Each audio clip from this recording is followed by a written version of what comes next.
was a fake. Here we go.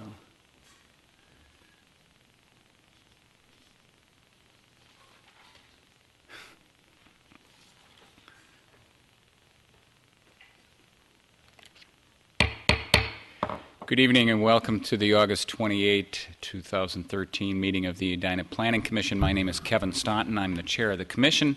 Jackie, would you please call the roll? Here. Here. Here. Here. Here. Commissioner Platter. Here. Commissioner Forrest. Here. Commissioner Grable. Here.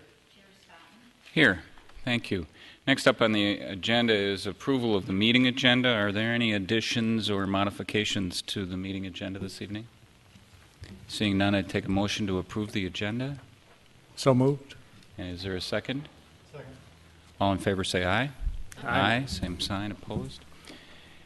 And the meeting agenda is approved. Next up is approval of the consent agenda. The only item on the consent agenda this evening is the minutes of the regular meeting of the Edina Planning Commission from August 14.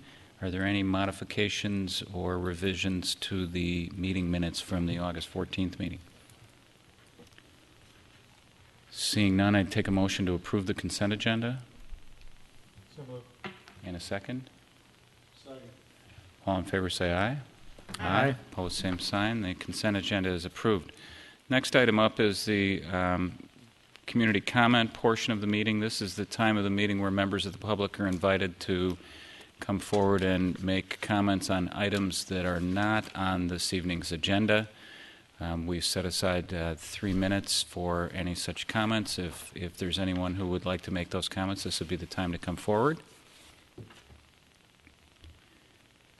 Seeing no one rushing to the microphones for community comment, I would take a motion to close community comment. So moved. And a second. Second. All in favor say aye. Opposed, same sign, and community comment is closed. Next item up are 3 public hearings this evening. As I understand it, the first of the 3 public hearings is a preliminary plat with variances, Great Neighborhood Homes for 6609 Blackfoot Pass in Edina. And I understand that has been continued, carried to the September 11 meeting. Yes, if you could just make a motion to continue the public hearing to that next meeting. So I would entertain a motion to continue the public hearing to that time. So moved. And a second? Second. Is there further discussion? All in favor say aye. Aye. Opposed? That item is continued. Next up is a variance, Jim Kellison, Kello Services, 5221 to 5275 in Edina Industrial Boulevard. And Carrie, you'll introduce this one for us? I will. Thank you, Chair Staunton.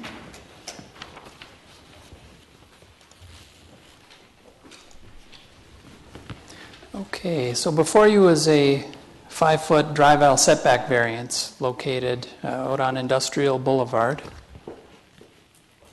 The property is located down on the south boundary line. This is down in our industrial park. The border of Bloomington is the south property line located right here. This is an aerial view of the site. The area that we'll be focusing in on is the southwest corner, the existing drive aisle down in that location. So this is a look at the existing drive aisle as it comes around the existing building. You can see an aerial shot of it here, and you can see this worn out area. Because of the drive aisle is tight and the building is so close there, as trucks make that maneuver, they go over the pavement and onto the grass, and you see all the grass is worn there. So here's a closer view of that as well. So what the applicant would like to do is simply pave that area, and in paving that area, it encroaches 5 feet into the required setback. A 10-foot setback is required. So you can see this dark line here is the 5-foot setback. So they'd just simply like to pave that and make that area look a little bit nicer. Whoops. So in looking at the variance criteria, staff believes that the variance findings are met. Practical difficulty is caused by the narrow width of that driveway and the existing building, which is so tight. This is a condition that's not caused by the applicant, pre-existing condition over 40 years. The encroachment is relatively minor, just in this small area at the back of the site, again adjacent to other industrial buildings in the area. So given that, staff believes that the request is reasonable. So with that, we would recommend approval subject to the findings and conditions that are outlined. You might note that one of the conditions, there is an Xcel Energy easement that's located along the lot line here, so Xcel would have to sign off on that encroachment as well. That's a condition that the city engineer is requesting for this project. With that, I'll turn it over to the commission for any questions. Thank you, Carrie. Any questions for Carrie? Commissioner Grable. What is next door to the west? I'm not sure of the specific user, but it's one of those office industrial type uses, zone PID industrial. And then if I understand what you said, the south boundary then is the city of Bloomington? Correct. Thank you. Other questions for Mr. Teague? Commissioner Carr. Is there any requirement, or is there a desire to impose a requirement for landscaping along that corner, now that the driveway is being pushed out closer to the road? There could be, if the commission desires, that could be a condition that you would add. I know that's their intent, is to do some plantings in there and make it look a little bit nicer and not have trucks drive over it. Further questions? All right, thank you, Carrie. Is the applicant present this evening? If you want to come up and introduce yourself. Good evening, Mr. Commissioner, members of the Commission. My name is Jim Kellison, Kelco Services, 3025 Harbor Lane, Suite 220 in Plymouth. Welcome, Mr. Kellison. Thank you. Mostly I am here to answer questions that you may have, but since there has been a question asked, I'll answer yours, ma'am. And that is that the area right now is sodded. There are no plants of any type in that area. And when we do move the curb back, we will also be including a small retaining wall, and above that retaining wall we will have new sod replaced so that it will match the rest of the area around there, the rest of the landscaped area around there. And Mr. Kellison, with respect to Mr. Grable's question, do you know the nature of the use to the west of your property? It is office industrial type of a use. I don't know the name of the users or the tenants in there, but it is an office industrial use, very similar to what we have on our property. And the area, Carrie, is zoned industrial, correct? Correct. Okay. Any questions for Mr. Kellison? Commissioner Forrest. Will there be any, how will the edge of the drive aisle be finished? Will there be curb and gutter or anything? Yes, we're installing, if I may take just one quick minute, Sure. I think that the Commission and the City of Edina will be very happy. This site is about 40 years old. It has had some wear and tear over that period of time. We are going to be replacing all of the curb on the site. We are going to be installing new asphalt. We're going to be fixing these buildings up tremendously compared to what the condition that they are in right now.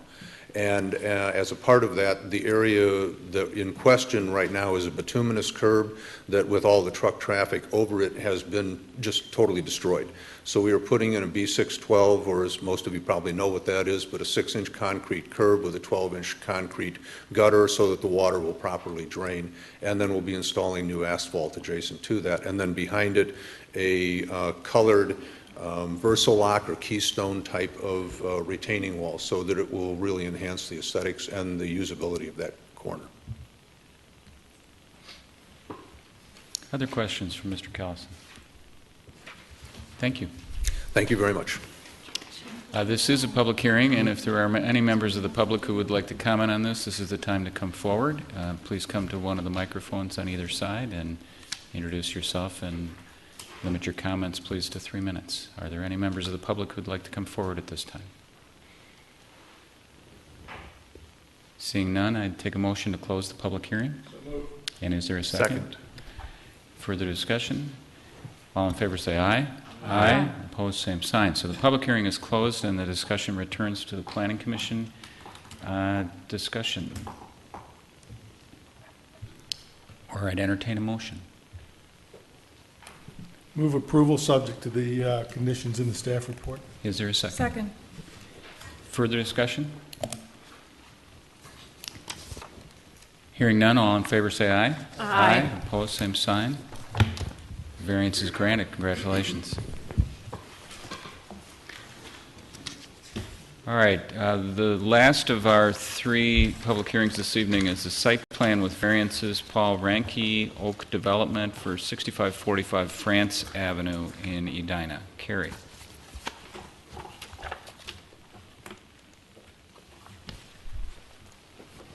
Thank you, Chair. Again, members of the Commission, this is a site plan review with variances. I think most of you are familiar with the site, located just south of the hospital, south of the crosstown. We're spending a lot of time at this corner lately. Yeah, we are. Right across the street from the senior housing And just project. south of Fairview, where we had another application. That's right. That's right. So this site is guided regional medical, highlighted in the blue area here. Allows up to 12 stories with suggested podium height between 3 and 5 stories. What the applicant is proposing to do is build a 4-story, 60,000 square foot expansion to the medical building. So this would be the new structure, and they would add a level to the existing parking lot just to the east. And the way that parking expansion would be built is levels 1 and 2 are in pretty poor condition, so they would be replacing those, essentially repair and replace, and then extending that third deck, the third level that was added back in 2002 with that addition to the medical building that I think some of the Planning Commission is familiar with, and then the fourth level would be added. The building would be primarily glass, and I'll let the applicant go through the building details and present their materials board. Generally to match the existing building. There would be a glass stairwell that would be constructed out on the corner. This is a view from 66th Street. So again, you see the proposed building with the parking ramp. So in looking at the site plan, there are currently 2 separated entrances into the site. They would be consolidating those into one right in, right out in this location here. There would be a turnaround area, drop off in front of the new building. A loading area is proposed in this location here. This meets our required front setback requirement for loading docks. That would be located again here, adjacent to the Carrie, deck. sorry to interrupt. Can you just orient us on the streets here? Certainly. This is France Avenue here, 66th, Okay. and then Drew on this side here, and 65th runs through here. Very good. So this would be the existing building here, and then the existing parking ramp as it's located right here. Thank you. Carrie, is there a color map in here anywhere that shows new and existing? I don't have a color map I mean, that it's shows so hard existing. to tell Yes, what yeah. they're proposing here. Yeah, this is the new structure that would be located here. Let's see if the maybe that doesn't show it as well. None of these really orientate to be easy to follow. Yeah, so this is the new structure right here. And the old structure is to the, Yeah, this is the existing medical facility Okay. right here. And then the existing parking structure is located here. So the addition to the parking ramp goes on top. So this is the only new, from the aerial view, look down onto the site, this is the addition right here. All right, sorry to interrupt. So in regard to the loading dock here, extra landscaping is proposed along 66th Street that would include some year-round screening, 5 Black Hill spruce in this location here to provide screening of that loading area. The variances that are requested, again, are just for the parking structure. The building itself meets all of our code requirements for setback height. Floor area ratio is also met on this site. Maximum of 1.0 is allowed for this site, and with this addition they would go up to 84. So they are within the FAR requirement. So what they're doing with the added decks is following the existing footprint of the parking ramp. But because our required setbacks are based on height, the required setback now steps in. So we've got a 34.5-foot parking ramp itself, and the stairwell down in the corner here is 40 feet tall, so that would require a 40-foot setback. The line highlighted in red here, that's the required setback line. So on the north side, they would conform to the required setback, and the majority of the south side would conform. It's this little indentation here where the parking, or where the stairwell is, that would encroach into that required 40-foot setback. That would be 34 and a half feet. And the ramp sits somewhat askew to the front lot line. Down on the north end, there's a 20-foot setback existing. These numbers are kind of hard to read. I apologize for that. But the existing structure is 20 feet, has a 20-foot setback. And down on the south end, it's a 28-foot setback. So it's just within this area here where the setback variance is required or is being requested. So the request before the Planning Commission is a site plan review. So this is a one-step process recommendation to the City Council, and then the variances for the parking deck, and also a parking stall variance based on the existing and proposed square footage of the building. 1,715 spaces are required, and they're proposing with the new addition to the ramp 1,577 spaces that would be provided. They've indicated a proof of parking plan for an expansion of the deck that would meet our requirements. So any approval of this project, we would require that proof of parking plan, where if parking ever becomes a problem, we could require that to be built. So the primary issues is the proposed addition and associated variances for the parking ramp expansion reasonable for the site. Staff believes that they are, and that the variances meet our variance criteria. The use is permitted in the RMD district, medical office use. The setbacks for the building itself, the medical building, the medical office, meets all of our setback requirements. And the parking ramp matches the existing setback that's out there today. They're simply going up. You may recall when the expansion was approved back in 2002, there was a proof of parking plan for that as well to add a ramp. That was simply to go straight up also. And again, so that would have encroached into the required setback because the height goes up, setback increases. So this is consistent with that proof of parking plan from 2002. WSB conducted a traffic and parking study of the site, and Mr. Rickard is here again with us this evening and can answer any questions in that regard. But in general, the existing roadways can support this addition. Again, there's that, as we've seen with all the projects in this area, that eventually we're going to see some issues with the 65th and France intersection, and some improvements are needed there. So one of the conditions of approval of this project would be required that they pay their fair share of those improvements when they are necessary. In regard to the parking, the study concludes that just over 1,400 spaces would adequately serve this site, so that's less than what's actually proposed, minus the proof of parking.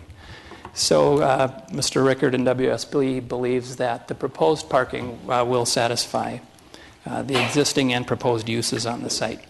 So with that, staff is recommending approval subject to the findings and the conditions that are outlined in your staff report. With that, I can stand for questions. Carrie, you mentioned that there was an expansion in 2002. I recall this property, that we did something with it since then as well. Yeah. Boy. Was it? Not 2002, I'm sorry, 2007, because Okay. I was here then. Very good. 'Cause Right, yes, I was too. yes. 2007, right. And can you, maybe showing the site plan, just can you remind us what was done at that time? Yeah, In there was, 2007? it's Yeah, difficult wasn't it to- extended out closer to France It Avenue? was, the extension was on the front of the building. Okay. On this location here. All right. Other questions for Mr. Teague? Commissioner Carpenter? Mayor, when you talk about the requirement that they pay their fair share, Jeff, can you get your... like a rather ambiguous requirement. How is that actually characterized or determined?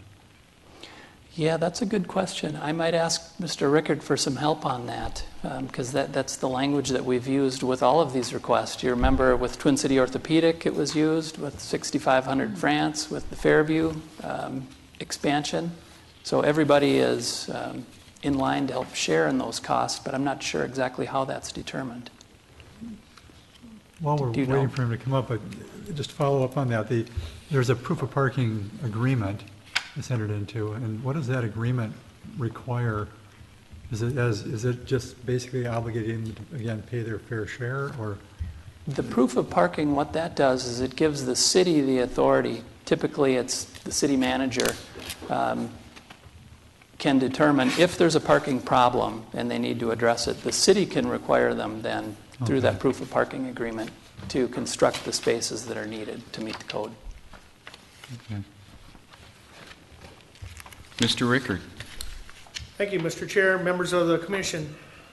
What we're talking about when we say pay their fair share is based on traffic generation. So we've been doing these studies for 6,500 France, for the hospital, for all these, new developments in this area. So we have a good handle on how much each of these new developments is generating in traffic. So once those improvements are determined exactly what they would be, what we're anticipating would be some lane geometry changes, some, extension of turn lanes, some signal phasing, improvements, things like that.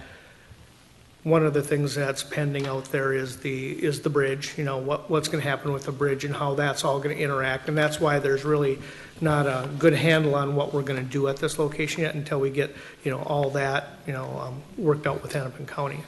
So once those costs are determined, then we start looking at how each of these generate and how much they contribute to that intersection and split it accordingly that way. And is that something different than a normal assessment process, or is this part of our assessment policy?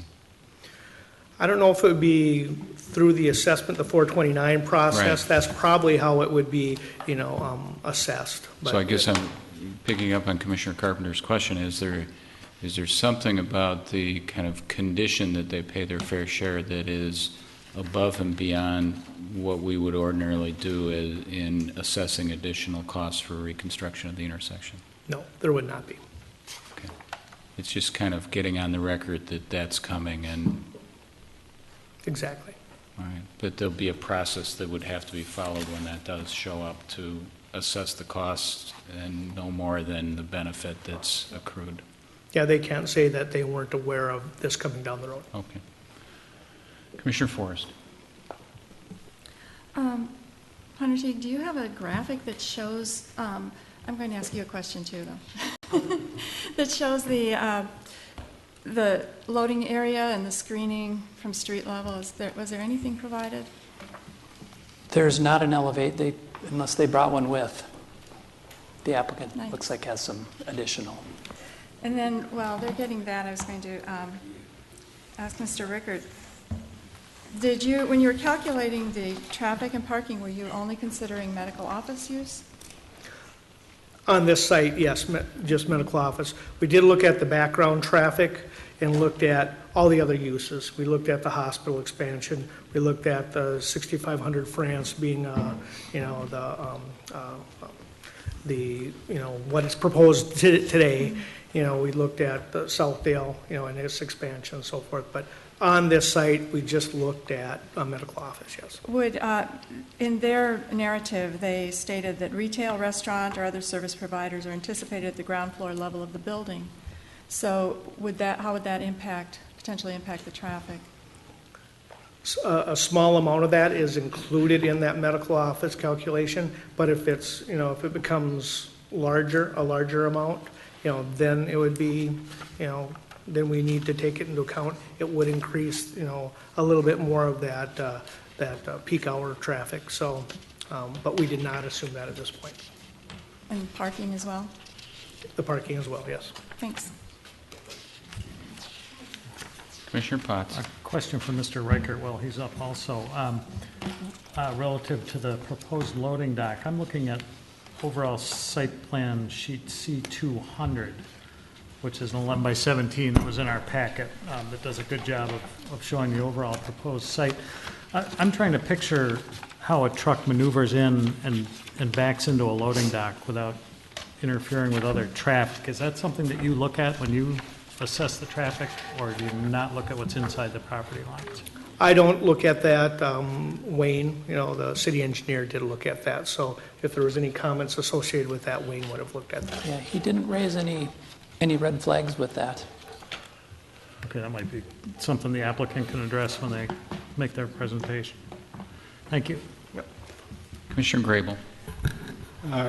Carrie, question on proof of parking, just as a matter of information. Are you aware of any proof of parking requirement that we've actually had to implement in the city?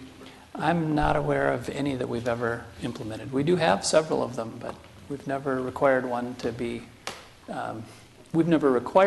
built. Some have gone in and added spaces when they need them. It's usually the user itself. If they have a parking problem, they're the first to know. And as a convenience to their customers, they would add that parking. Thank you. Commissioner Forrest. But otherwise, there's no subjective criteria or process? No, the that's in agreements place? really say it's up to the city manager. Okay. So So if he deems it a problem, however it's reported or whatever numbers that person feels are. correct.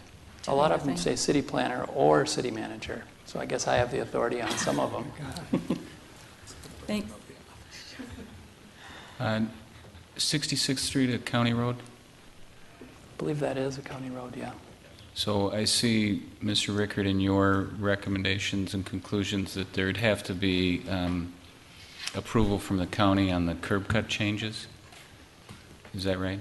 Yes, and I believe a letter has been received that the county has concurred with those access changes. And can you share with us what analysis they go through in making that? As far as that access, it's moving a little bit closer to France Avenue. So the biggest issue that I was looking at when I was doing my analysis was a right turn vehicle coming out wanting to go south on France Avenue. So cutting across those lanes, making sure that there was enough gaps in traffic, being created at the Drew signal, that there's enough stoppage there that a vehicle could get out and maneuver across that. And there was. And that's what the county looked at also, as far as that weaving movement across those lanes. Okay, thank you. Commissioner Schroeder. Mr. Rickard, in the analysis that you did to determine if that intersection, the entrance to the site was going to work, we have an ingress lane that's 24 feet wide and an egress lane that's 24 feet wide. Is that necessary? Is that width necessary to carry the amount of traffic coming in and out of here? That width is not necessary for that. The turning radius needs to make it a little bit wider. It doesn't have to be a full 24 feet wide. And again, that's something that Wayne would have looked at as far as what those widths should be. If we were to compare that to the width of a traffic lane on 66th Street, would that be the equivalent of 2 traffic lanes entering the site? Very close to it. A traffic lane is 12 to 14 feet. And so now we're asking pedestrians, after improving the intersection at France Avenue at 66th Street, or planning to, we're asking pedestrians to cross 24 feet and then probably 12 feet later cross another 24 feet of pavement just to move along a sidewalk. Is that? That's correct. And that doesn't factor into the traffic study? No, it did not. Okay, thank you. Commissioner Carr.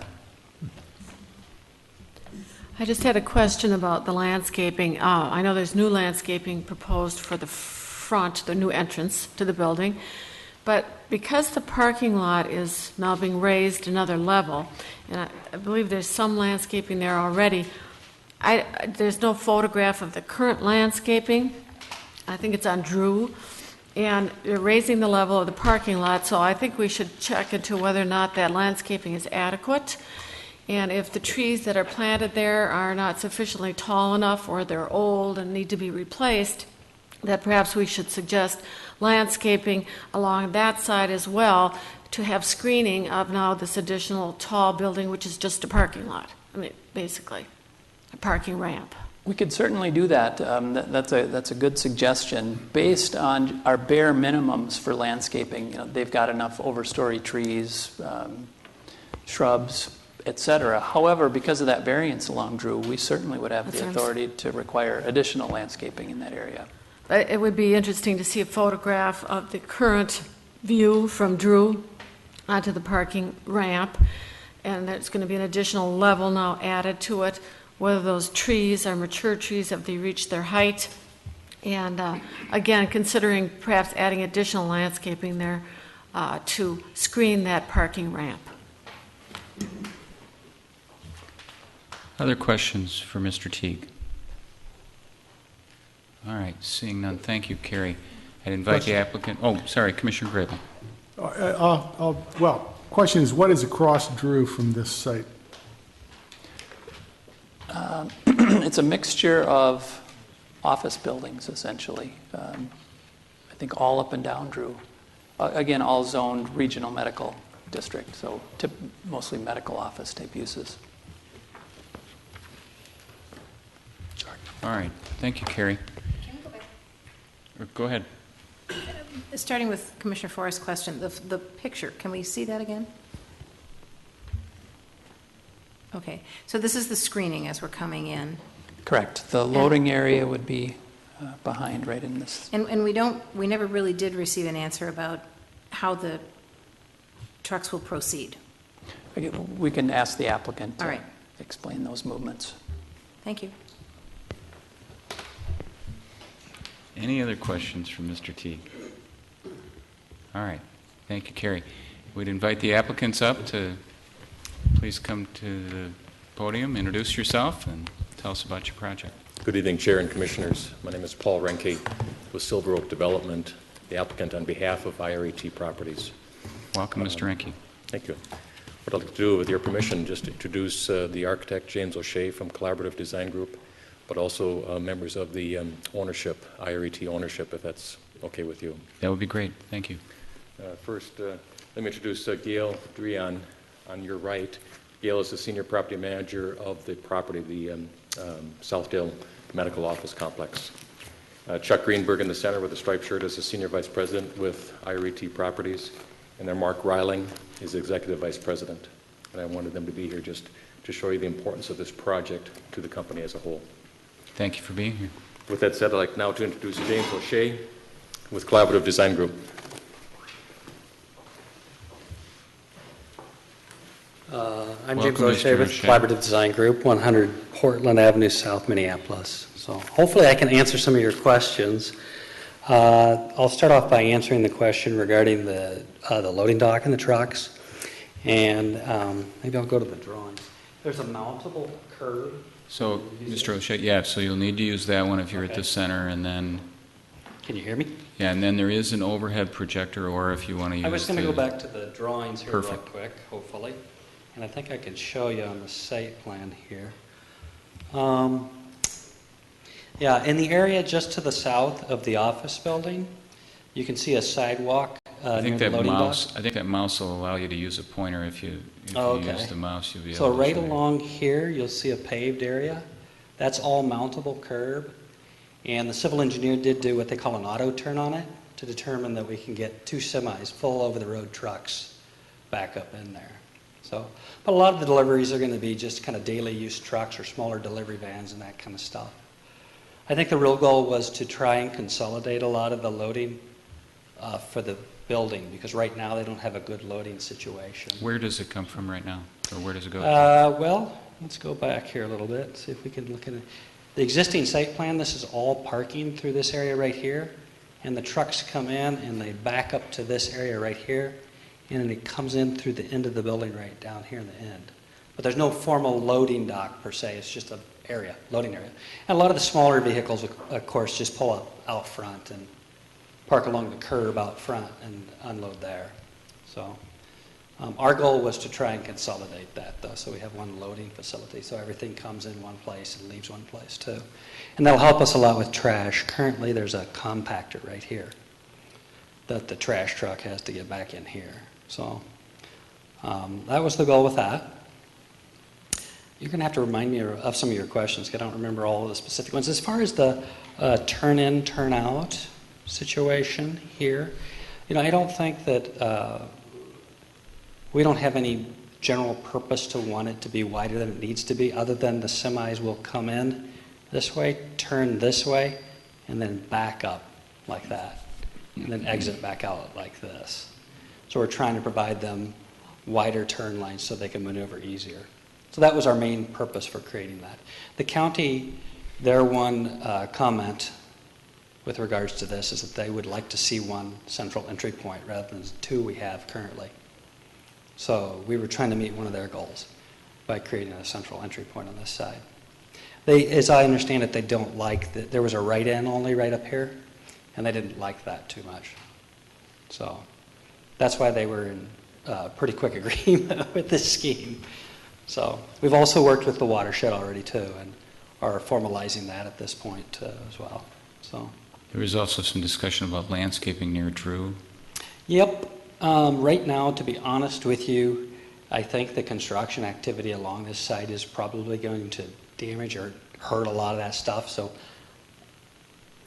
the plan is we don't want to take out trees, especially if they have growth to them, anywhere we don't have to. But I think realistically, a lot of this is going to come out and get replaced. It'll have to be. Currently, the scenario is, okay, so what happens here is really this south ramp gets built first because we're trying to maintain as much parking on the site as we possibly can. So we'll maintain the north half, tear down the south half, build a lower level, a below grade parking level, a 1, a 2, a 3, and a 4. And then we'll come over and we'll demo this out except for the third floor, which was the ramp that was done back in 2002. And we'll build a new 1, 2, and a 4 there. But they'll all be contiguous. It'll all be a single ramp when we're done.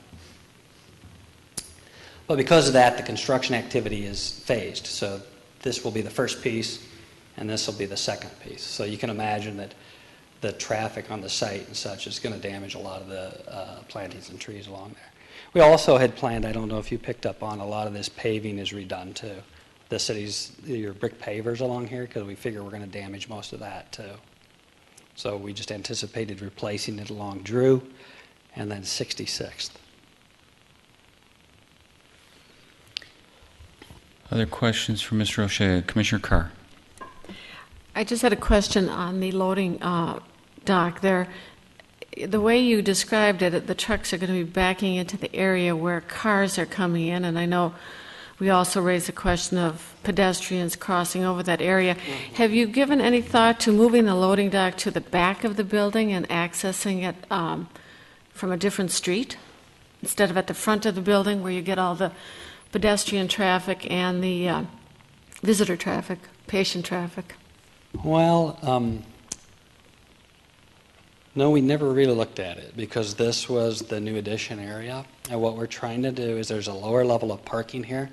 So we're connecting a lower level tunnel that comes through the parking, through the lower level of this building, and back into the lower level of the main building. So we never looked at putting it anywhere else on the site, if that's what you're asking, I guess. It didn't seem like it was viable. I mean, there was no good place on the west side or really the north side where the new building was added back in, I think this one was done in 2002 as well on the north end. And unfortunately, we were kind of, this seemed like the only viable location because we couldn't get trucks back into here and get them turned around and out. One of the challenges we had was we were working with semis or tractor trailers or over-the-road kind of vehicles too. They wanted to be able to accommodate both. And so it was hard for us to get our turning radiuses anywhere but where we did kind of. The traffic, the garage will have essentially 3 access points. One off of Drew here. There's a one-way in only off of this drive right here. And this drive is a little wider than normal. And then, of course, there were the ramp that was talked about down here was an existing ramp. That was part of that parking garage addition that was done. And that exists down on the north end currently. And then we have a sloped deck on the inside to circulate people up through the ramp. And just curious whether or not there would be any loading dock access if you could do it under the ramp. I don't know if that's possible or not, but I see that would take you to that building. We'll be meeting the minimum heights of 7 feet under there, so we'd never get a truck under there. We're trying to keep our heights down. I mean, as you can see, we're asking for a variance on height, but we're but we're pushing them as tight as we can to keep it down. So, Commissioner Platter. So when we talked about the right in, right out earlier, did you say you were going to change the width, or you would, or what were you? no, I didn't think, get an I think answer. if you guys wanted to recommend changing the width so that we don't have, I mean, there might be, with that kind of width too, there might be some confusion as to whether that's 2 lanes or 1 lane. You know what I mean? But we did it primarily because of the truck traffic. You know what I mean? So that we could accommodate the turn in and the back out, or the back up of the trucks. Well, I would recommend you look at it a little bit closer to see what the minimum we would need. Sure. I mean, they get down city streets fine, so I'm not sure they need a Yeah. 24-foot wide to come into here. Yeah. And then the other question I had, what exactly were the trees in front of the loading area? Were those Spruce right spruce? through here. And I believe they do a pretty good job of screening that from 66. Have you looked at some renderings, how that's Well, going to that's look what through this there? rendering was of here on the table. But the other thing that maybe it's back on the drawings, you can see it a little bit as well. There is a low, let's see if we can go back there. There's a wall here, so we've done a dry stack wall here, and we're creating a berm right in front of the loading area as well. Do you know how high that I berm think and it's wall about would a be? 4 foot, 3 or 4 foot, if I remember correctly. 1, 2, 3, 4 feet roughly. And then your spruce will be on The top spruce of on that. top of that? Mhm. Okay. So, and I think initially, and I mean, we'd be happy to work with you on this if you want bigger species, but I think they'd specified a 6-foot spruce to begin with, you know what I mean? But if you wanted a little bigger tree or something like that. So I'd put you up around 10 Yeah, feet. to I'd the top. recommend a little bit higher or a little bit Sure. larger in the install there. Sure. You know, 6 feet would take quite a while to Yep. grow up, so. Yep. Thank you. Commissioner Forrest. I share Commissioner Platter's concern regarding the visual screening, and likewise, I noticed the 6-foot number on Uh-huh. the plan, and it's pretty easy to get them twice that size, 12-foot Sure. spruce, and I think that would be, I just want to, I would really like this to be completely screened, the loading area from the sidewalk, from the pedestrian Mhm. walkway. Mhm. And I'm still a little bit concerned about the truck maneuvering, because you have them pulling up right behind your handicap parking and then backing up. So that's. Oh, I Sounds see what you another mean. one is Yeah, in the yeah, way. yeah. I guess in part our assumption is, and we'd have to work with the building on this, but that they would manage that truck dock, especially for over-the-road trucks, much like you do in downtown, like our large urban settings. So there's no over-the-road trucks that are downtown on the streets during the day. Those are all scheduled truck deliveries that come either early in the morning or very late in the evening. So I guess we're kind of making the assumption that those things aren't just showing up any time of day. Now, I think your normal FedEx trucks and your delivery trucks and your paper guys, those guys are going to be in and out all the time. So those would be 53-foot trailers that potentially would be in there, the full-size ones? The tractor trailers, yeah. Okay, so. Mm-hmm. So they're big trucks, or potentially big trucks. And we tried to follow the ordinance as closely as we could, which was 2 large berths and 1 small, when we did the full campus, which is around, so 270, I forget my square footage, 273,000 square feet or something like that. So we tried to hold to your ordinance since we were building a dedicated truck dock now. I think what it will do, though, for the city is it'll consolidate those deliveries, so we're not getting, because the building will now be able to direct people to the loading dock rather than having people loading off of the north side or the west side and some off of the south and that sort of thing. So I think that will help.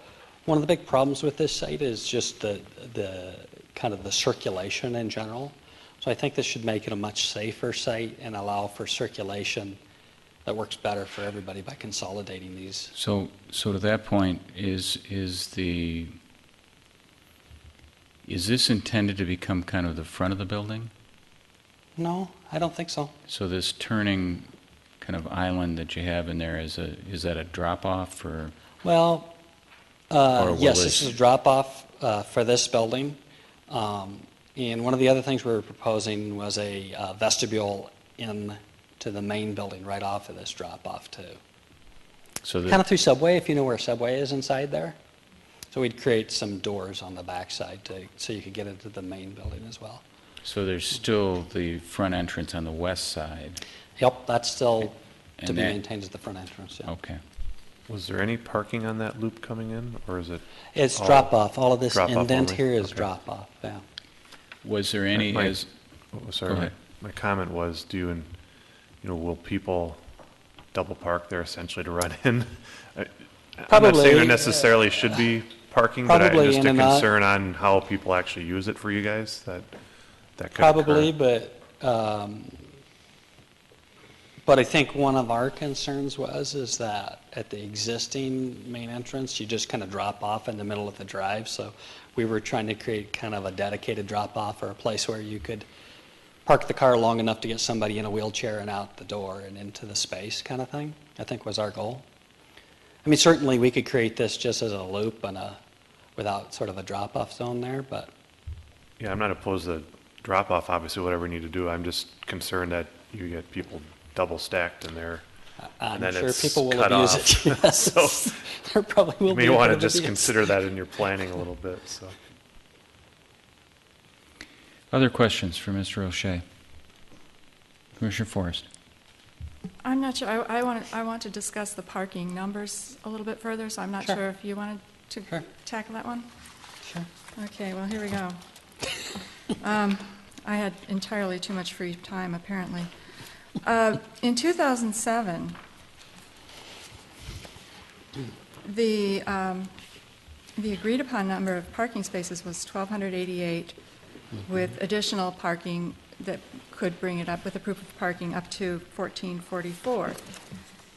And now, though, you're saying the existing number is, what was it, 1,254. So you never got up to the 1,288, is that right? Yes, based on our accounts. There were a lot of numbers on documents and drawings that we saw, so we had a new survey done, and we had the surveyor recount. And then I think Gail also verified what you guys had as a total count on site. So those were the numbers we're using. So the total enacted parking spaces that were after that last go-round, the last project, was 34 less than what was agreed to with the city. Potentially. All I'm Also- saying is our verifications indicate that we've got Well, that. and I recall at that time looking at, and a lot of it had to do with restriping. And the Yeah. parking spaces that are directly along France, they took like 37 spaces or 39 and restriped it to 54 spaces along there, and that was Oh, sure. bothersome to me. But also then, on page A9 of our thing, it says that you're calculating the requirements of parking, and it said plus 50 physicians, estimated number on site at one time. But in 2007, you had 217 docs listed, and the presumption that you provided us was that you assumed at any one time 33% of them were there, so that would be 70 physicians on site at any one time.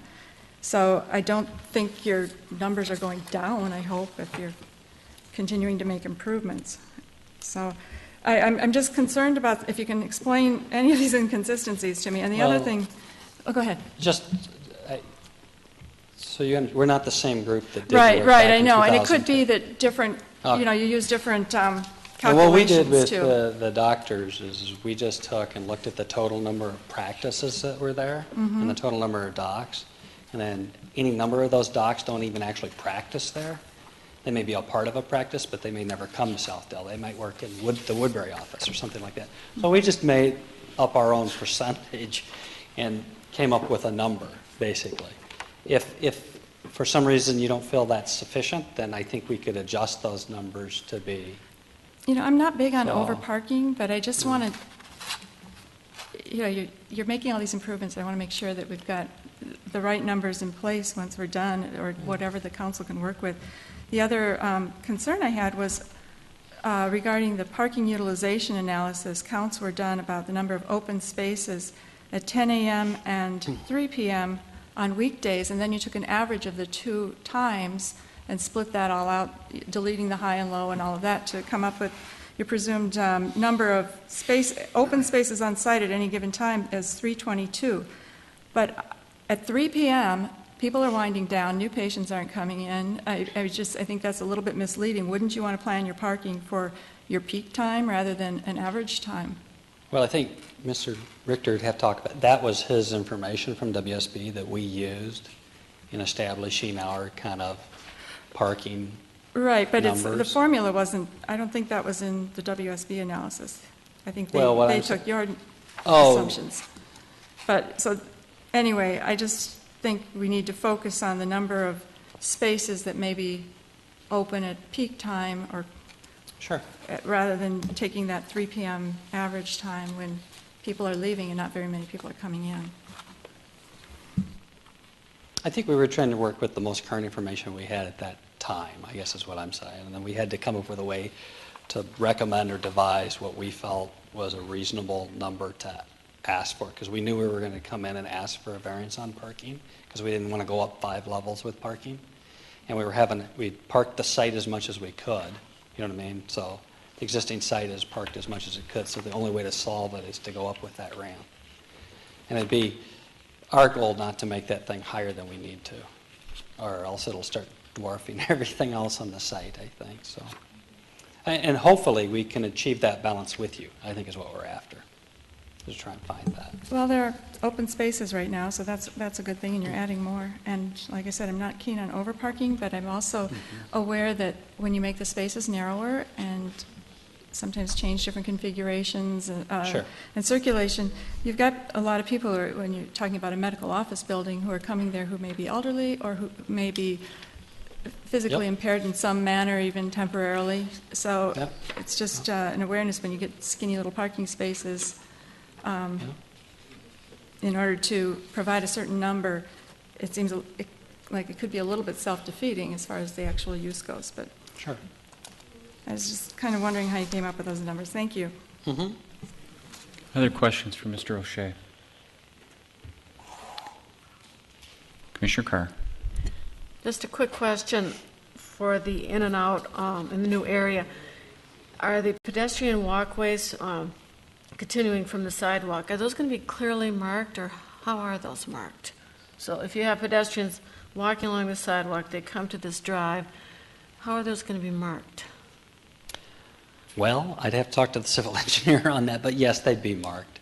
I would think that we would consider taking pavers across there. Right now, we were looking at doing, for some of our stormwater, doing permeable pavers in the turnaround.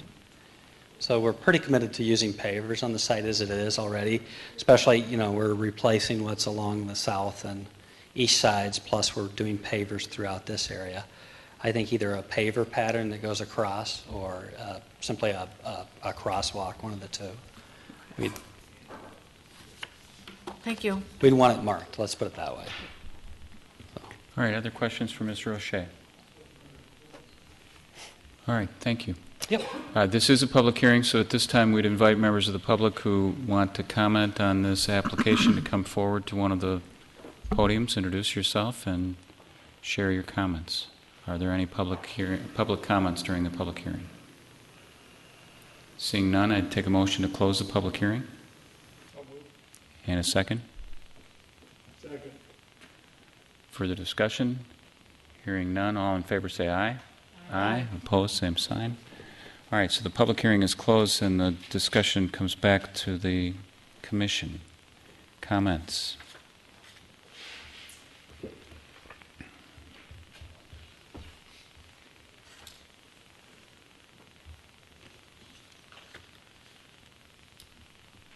Commissioner Carr. I think my comments probably are obvious from some of the questions I raised. I would like the approval conditioned on, or our guidance being conditioned upon those pedestrian walkways over the drives to be clearly marked with either pavers or crosswalks. And then also a landscape plan for Drew Avenue designed to screen the parking ramp, taking into account the additional one-story level added. And then my final question or comment really relates to the loading dock. Again, I'm not clearly satisfied that's the best location for it. in view of the fact that the trucks are going to be backing up into a parking area where there could be pedestrians as well, and I'm not sure we've fully investigated other sites, other locations for a loading dock. I'm not certain I feel comfortable with that, but that's it.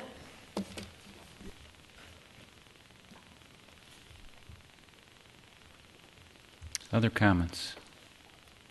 Commissioner Forrest. Well, I'm just a little concerned. When the last go-round, when we all met here before, we were talking about just nitpicking over the parking numbers at that time, and it turns out that we're 34 short of what was agreed on. And so now we're coming back and we're looking at numbers. Sometimes it is very congested there now with the current buildings and business that they have going on. So I think it's something that should be looked at very closely with regard to parking and circulation and how it can be best facilitated. But I guess if we're going to talk numbers, let's talk real numbers. Let's talk the same. We're using a different formula to calculate the number of staffers on site. Can I make sure I understand? You said 34 spaces, so is it that there's 34 fewer spaces required even with the proof of parking now than there were back No, then? they agreed to 1,288 spaces then, with additional proof of parking to bring it up to over 1,400. But they only installed, what's that number? 1254, thank you. So there were they installed 34 fewer than they said they were going to. That's your issue. Right. And is it that you want to figure out a way to make sure they install the number that they say they're going to install? I just want us to, if we're going to be talking about parking numbers, let's talk about real numbers. And then I'm not saying it's overparked. I don't want it to be overparked either, but it's bothersome to me that we're using different formulas to calculate the number of staff that are on site, and we're using different formulas regarding the how we add in those extra spaces, whether it's restriping or whatever. As I understand it, through the proof of parking, they will meet what the code requires. Is that right, Carrie? So the proof of parking would meet the code requirement. Correct. And they are proposing some number less than that. Correct. With the proof of parking. Without the proof of parking. No, but then the proof of parking, so they're basically saying, look, we think we can get by with less than the code requires, but right. to guarantee that, basically, we'll sign something that says we'll add the parking if it turns out we need it. Correct. So when you say, Commissioner Forrest, I just want to make sure I understand this. When you say there's a different formula being used, you're concerned that the applicant is using a different formula than they were using back then? Are you concerned about whether they're really going to have enough parking? A little bit. Okay. Like I said, I don't like things to be overparked either. But they used a different formula to different assumptions regarding the number of physicians on site and then that all feeds into another formula to determine the number of spaces needed. Okay. So it's pretty much in 2007 they figured 70 docks were on site at any one time, and this time they're thinking 50 are. Okay. Commissioner Grable.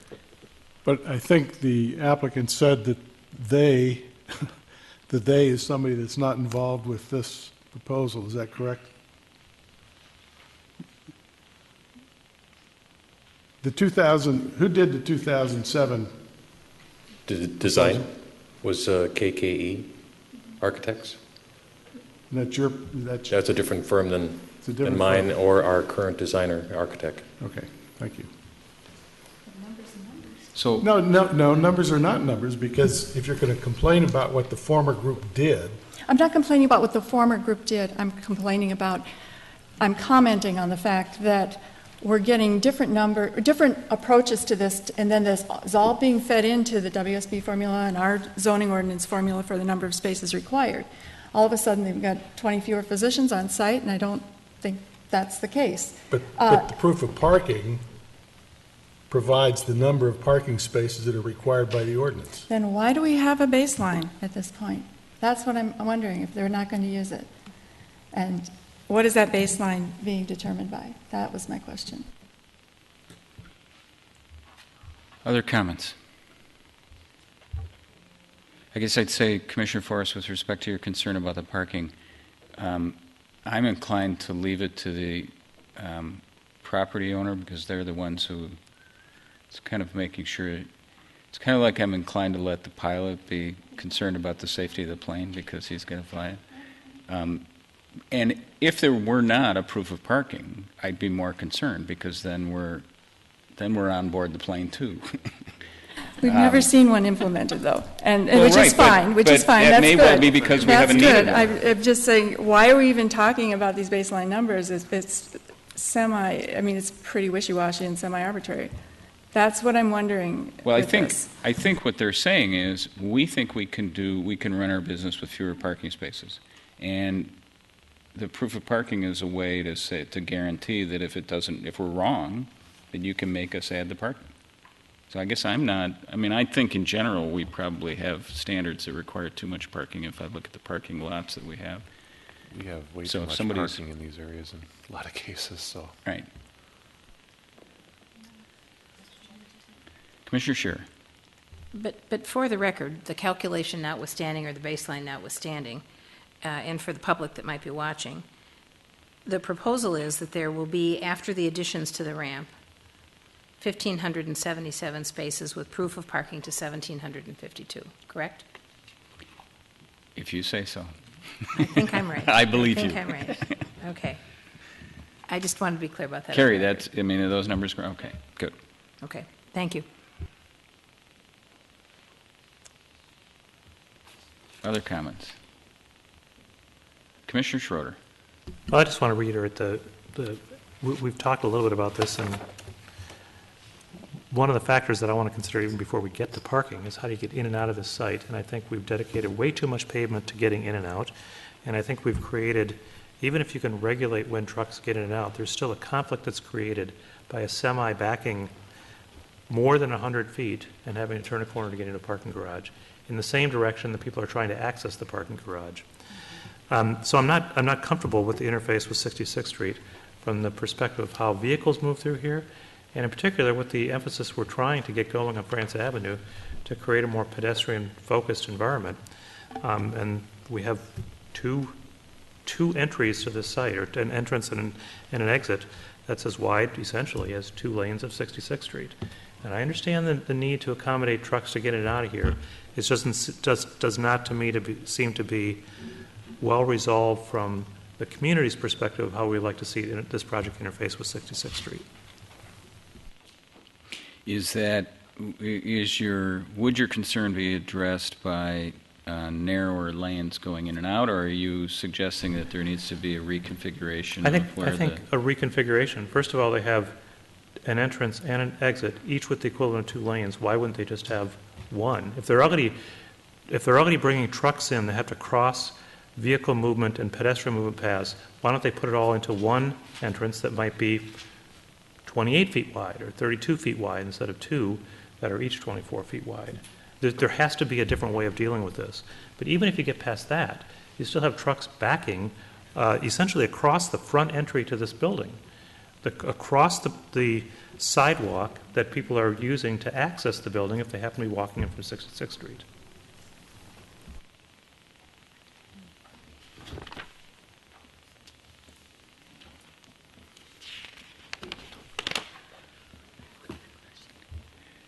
Commissioner Kerr. One other question, I don't know if it's appropriate to ask this now, but I noticed the siding was glazing. I don't know if that issue has ever come up before. It's facing south, and there's glass going up. I don't know if issues of reflectivity are ever discussed or brought up, but it's a fairly large glass structure facing south. Maybe that's appropriate, but I don't know if the issue's ever been addressed before. We might want to take a look at it. The opposite side, though, is what? Southdale Center? Yes, Southdale parking lot. So there's no apartments directly across from it, but something to consider. It's true. Not yet, yes. Mr. Ranky, Mr. O'Shea, in terms of the configuration, can you give us some of the thinking, as you went through this and you realized you needed more space, there must have been some discussions and thought process about where to put the more space. Can you walk us through any of the alternatives you considered but rejected? Chair and Commissioners, it's a multifaceted process, of course, and it's a redundant process too, or iterative. So you start out with a sense about what the market can handle, and everything is market-driven.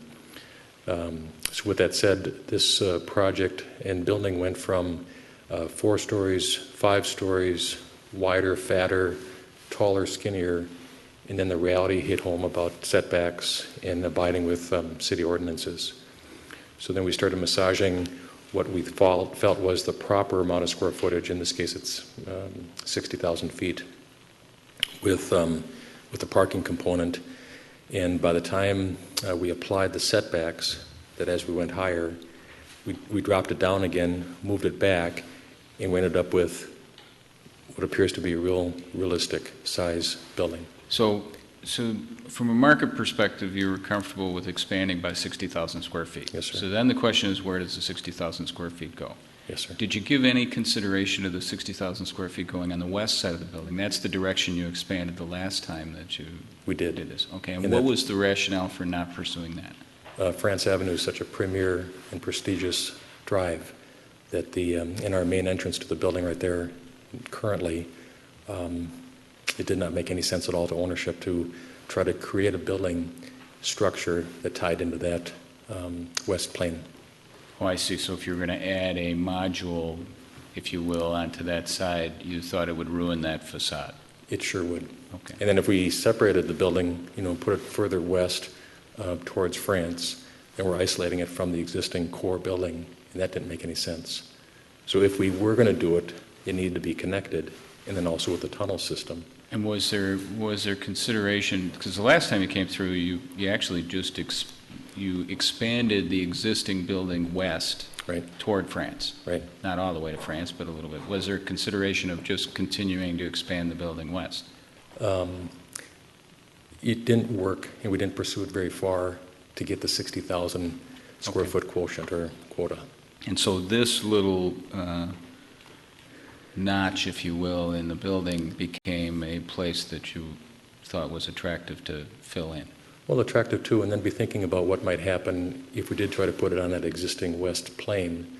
You have the existing floor plate, and so you add more space, and then you try to bring people into core services, bathrooms, expand existing mechanical, electrical, very problematic. Okay. And then you get different eras, per se, different styles. So to be able to take that southeast corner parking lot, create a building that has its own style and look, but complements the existing structure very well, we thought that was the best situation. Okay, so now getting to the, a couple of commissioners have raised concerns about the kind of conflict. So you decided to put the building there, I understand that, but now you got a loading dock there too, so now your trucks are, so what alternatives, if any, did you explore for where else the trucks might be able to access the property so that you weren't right in the middle of your pedestrians? I think to start to answer that is to look at the existing conditions and what was happening with the semi-trucks as they backed in, sometimes with the semi-truck, sometimes with the box truck, sometimes with the FedEx guy, sometimes with the water guy all at once, sometimes with the ambulance coming, trying to take care of a patient need. So the need to get rid of the congestion between the existing parking ramp and the east side of the existing building was high. As we started laying out then where the building goes and where we can truly access a truck entrance, turnaround, and exit again, it became more evolved to become the logical spot is where we show it. The concern about that truck coming in off of 66, then backing up, is a concern. It becomes less of a concern knowing that that traffic is a one-way into that parking ramp only. This would not be happening if that was a two-way, because we could not take the potential of having traffic coming out while the truck is backing up. That's not going to happen. So it was a conscious decision then about one way into the ramp, and then how we did the circulation for the ramp changed as we made that decision, and then allowed the truck traffic to come back and we think safely. Is it going to be managed? It has to be. Right now, it's a little bit of a free range that the trucks are appearing quite often. The other thing that's happening too is that with this dedicated parking ramp or or loading dock, excuse me, it is for the entire complex. The delivery happens. It goes downstairs to the basement of the building, through a tunnel to the existing building, then up and distributed. So the investment in time and money for this truck dock is designed to centralize, streamline, and make more efficient and safe the whole delivery operations for the complex. Do you know how Commissioner Schroeder. Sorry, I had a question. You started out after Chair Stone talked about could you position this addition somewhere else on the site, and you said you start with the market because everything is market driven, and you talked about how you tried to make the building taller, wider, shorter, fatter, whatever, and then you talked about hitting the realities of setbacks, which makes me think that in this case the limiting condition is, once you've accepted that the market drives everything, the limiting conditions are setbacks. So what is the solution that would create a better solution if we had some leniency in the setbacks, as opposed to what we're seeing now? What could you do if you didn't have setbacks as the limiting factor, as you were suggesting? Commissioner Potts, are you referring to the truck dock primarily? Everything on the 66th Avenue face, everything where all the conflicts are coming together, is there something else that could have been accomplished instead of just seeking a variance for the parking ramp if we were actually looking at a different configuration of the building that required other kinds of variances, particularly the setback? That's a broad question, and I think the effort that's been made, we were very satisfied with the configuration of the building.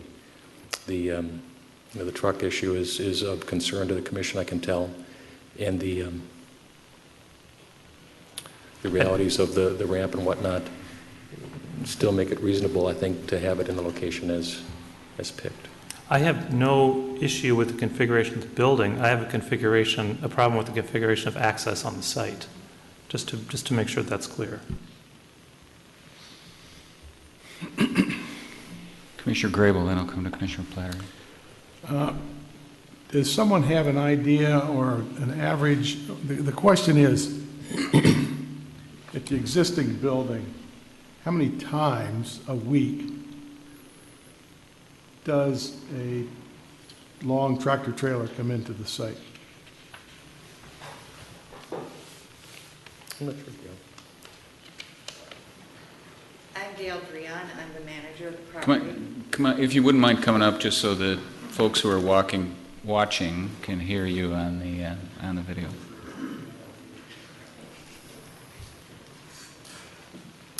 My name's Gail Dreon. My address is 18508 Old Excelsior Boulevard in Minnetonka, and I'm the manager on the site.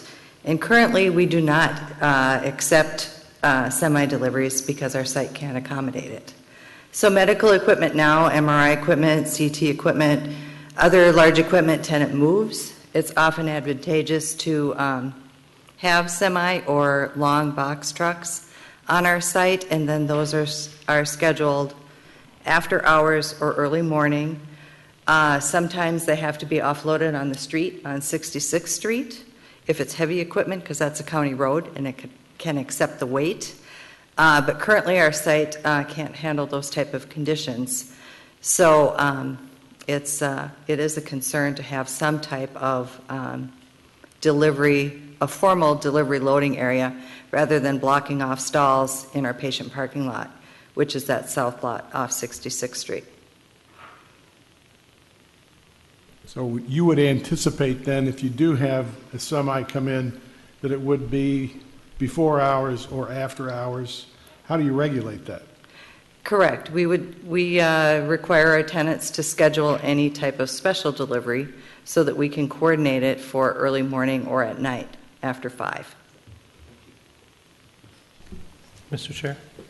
Commissioner Schroeder. If they can do that now, why don't they want to do it in the future? I mean, if it's complicated to get trucks in and out of here, and they can offload on 66th Street or in the parking lot, why don't they just continue to do that anyway, because they can control the hours when it happens and not create a complicated maneuver for large over-the-road trucks?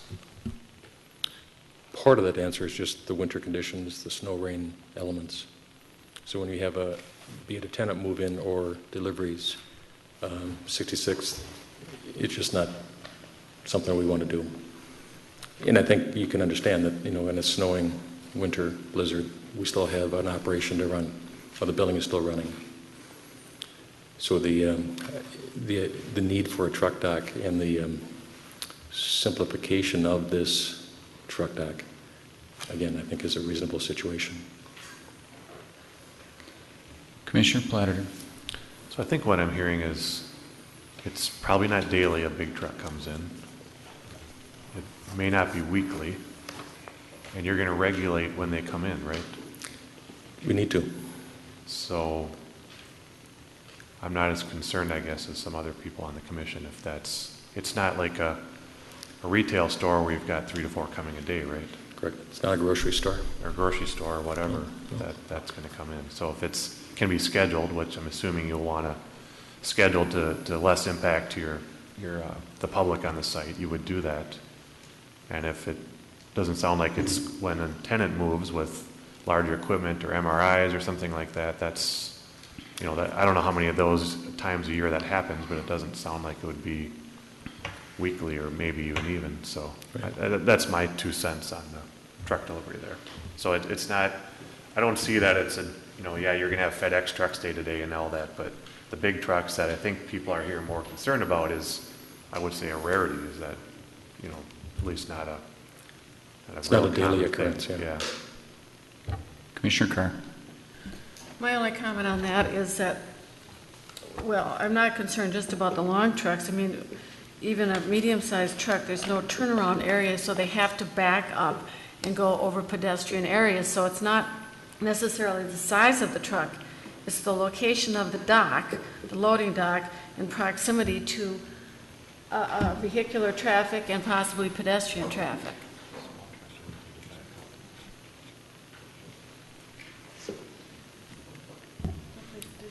Commissioner Carpenter. There was one question that was asked by Commissioner Schroeder. I didn't think I heard an answer to, but I'm really kind of interested in it, which is, I think the way you posed it is what happens if we take away the setback restrictions and give you more freedom to design access in another way. I think it was met by complete silence, but I'd be very curious to know if that's something that would give you an opportunity to do something that you couldn't do before, but you'd like to do. I think the answer on this case is that we like, after all said and done, the experimenting, the sizing, the massing, and applying the setbacks. We do like what we've designed and what we presented tonight.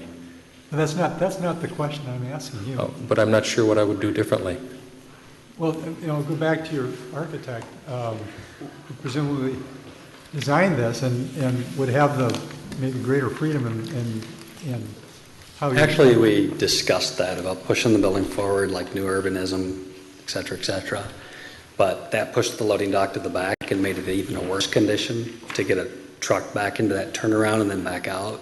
There's not enough room in the turnaround to get a truck turned around. So that was we did have a thought at one time about trying to do that.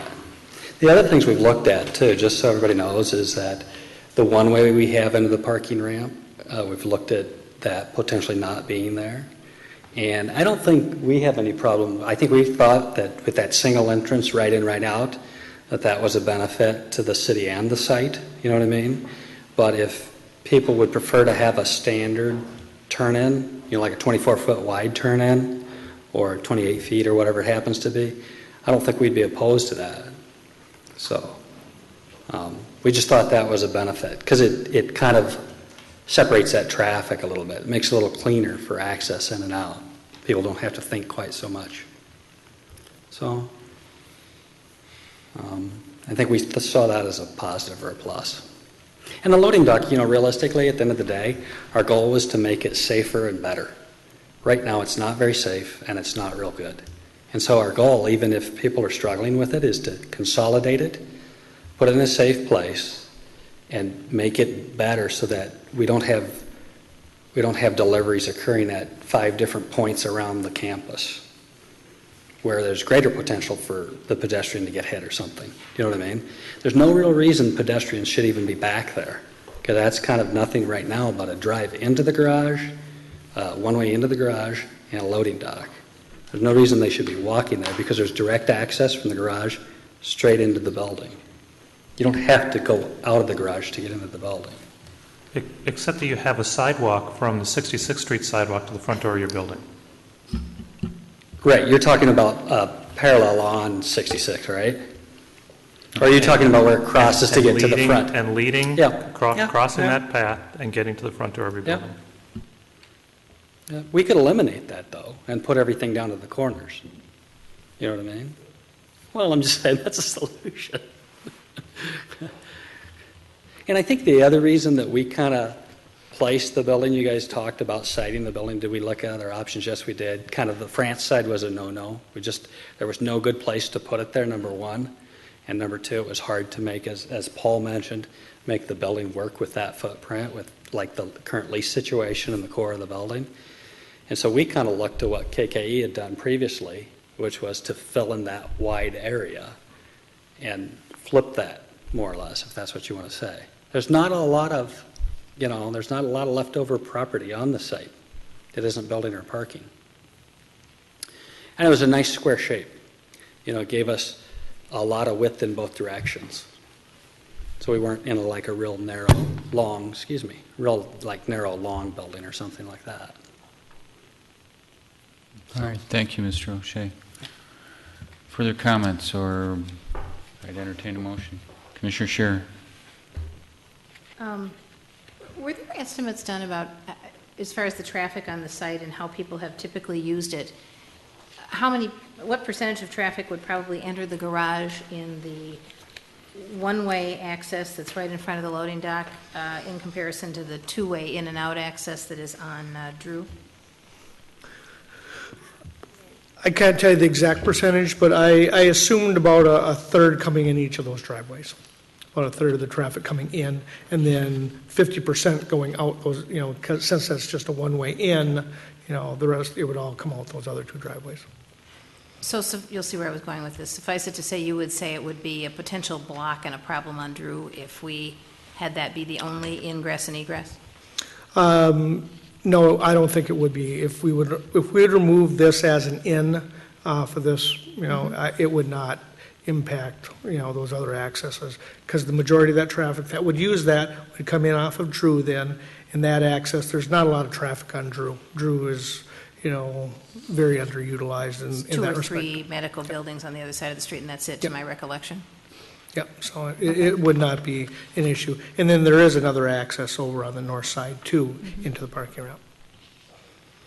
That does not solve all of the problems with the current design that everybody's been talking about, but if you eliminate, a constant flow of traffic into the ramp from that level, you certainly get those vehicles out of the way of any deliveries and pedestrians that might be walking through that area.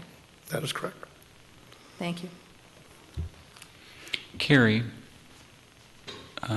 this is a site plan review and then 2 variances that we're considering.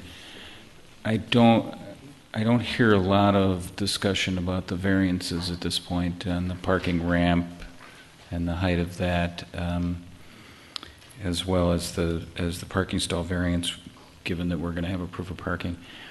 What standard do we apply when we're conducting a site plan review? I assume that the kinds of things of public safety, et cetera, that we're discussing here are part of our code review for a site plan? It is, and that part of it is, there's a provision that gives the city engineer authority to, raise those concerns. As far as if it were just a site plan review, it's just essentially a checklist, making sure that you meet all of the code requirements that are outlined in the zoning ordinance, the setbacks, landscaping, those kinds of requirements. But site circulation is part of that. It is, and we have standards for drive aisles, stall width, those kind of things.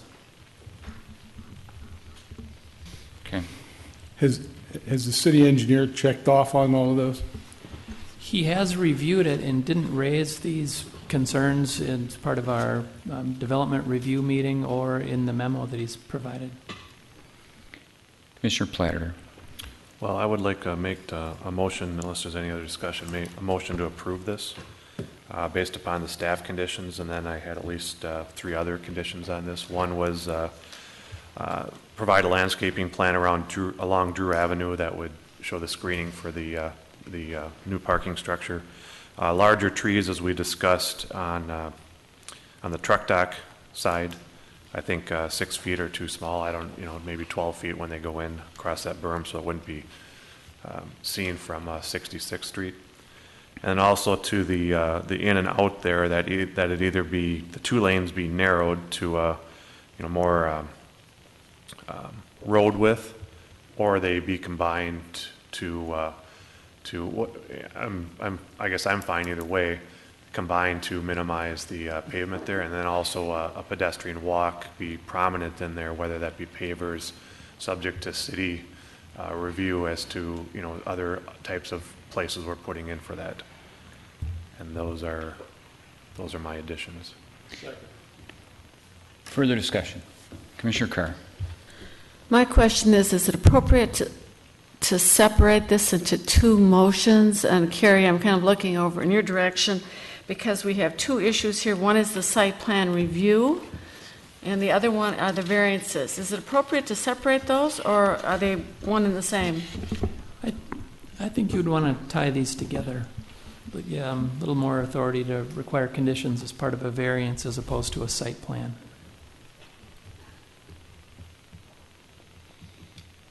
Further discussion on the motion. Commissioner Forrest. The city engineer's memo did state, provide detail on driveway crossings over the brick paver sidewalks. This is regarding 2 of the sheets in the plan.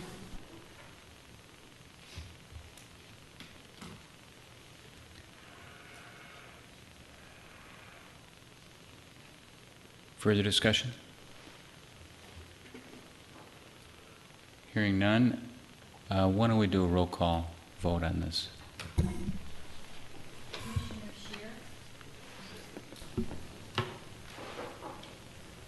Nay. Nay. Commissioner Potts? Aye. Commissioner Carpenter? Nay. Commissioner Carr? Nay. Commissioner Platter? Aye. Commissioner Forrest? Nay. Commissioner Grable? Aye. Chair Stoughton? Aye. The motion fails 5-4, is that correct? All right, and in keeping with our practice, we're not going to keep beating a dead horse. This is a recommendation that will go forward, so the council will hear that we moved approval and that move of approval failed, and obviously our meetings, we take minutes of these meetings, and we also they are recorded, and oftentimes you'll find council members have taken the opportunity to review our meeting, and I'm sure that our conversations will be part of their discussions when it gets there. This is just a recommendation to the City Council, and it will be taken up at a future meeting, and Mr. Teague can advise you of when that meeting will take place. So thank you for your time. Thank you. That concludes our public hearings for the evening. Next agenda item is reports and recommendations. We have 2 items on our reports and recommendations. The first is a sketch plan review for 6725 York Avenue.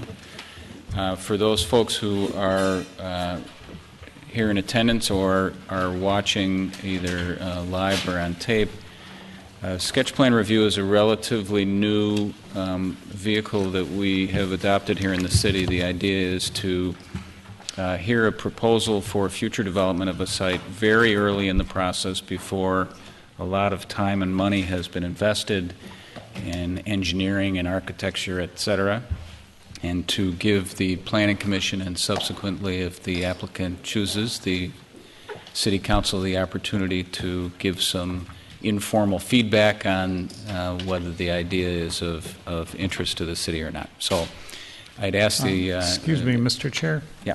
I'm going to excuse myself from this sketch plan review. My company's engaged with the applicant, albeit on a different project, a different site. I don't think it'd be appropriate for me to take part in the discussion, so I'll step out and rejoin you when you're done. Thank you, Commissioner Potts, for bringing that up. So, Jackie, you'll reflect that Commissioner Potts has recused himself from this discussion. So, Carrie, are you going to introduce this item briefly? I will. I'll just go through a Okay. brief overview. Great.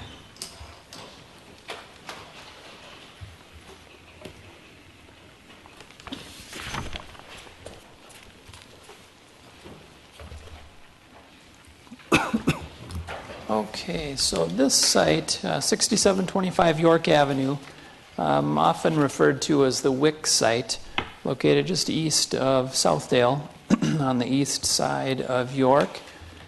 And also the site includes not only the old Wicks building, but single-family homes located east on the east side along Xerxes Avenue here.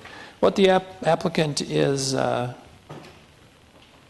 considering doing here, just to quickly give you the comprehensive plan. This site is guided community activity center in the comprehensive plan. It's the area highlighted in pink. And those residential homes are guided low-density residential. Hard to make it out on this site, on this map, but that is the guide plan designation for the site.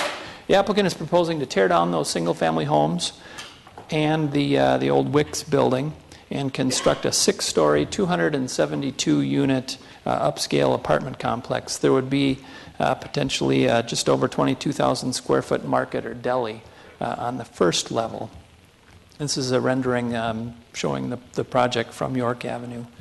Parking would be located for the supermarket in the front along York. The site plan shows it a little better. So again, here's that retail space. Parking along York. Here's Xerxes on the east. There will be an access off of Xerxes at this location here. Loading dock along the south lot line, access into the garage on the north and south sides of the site.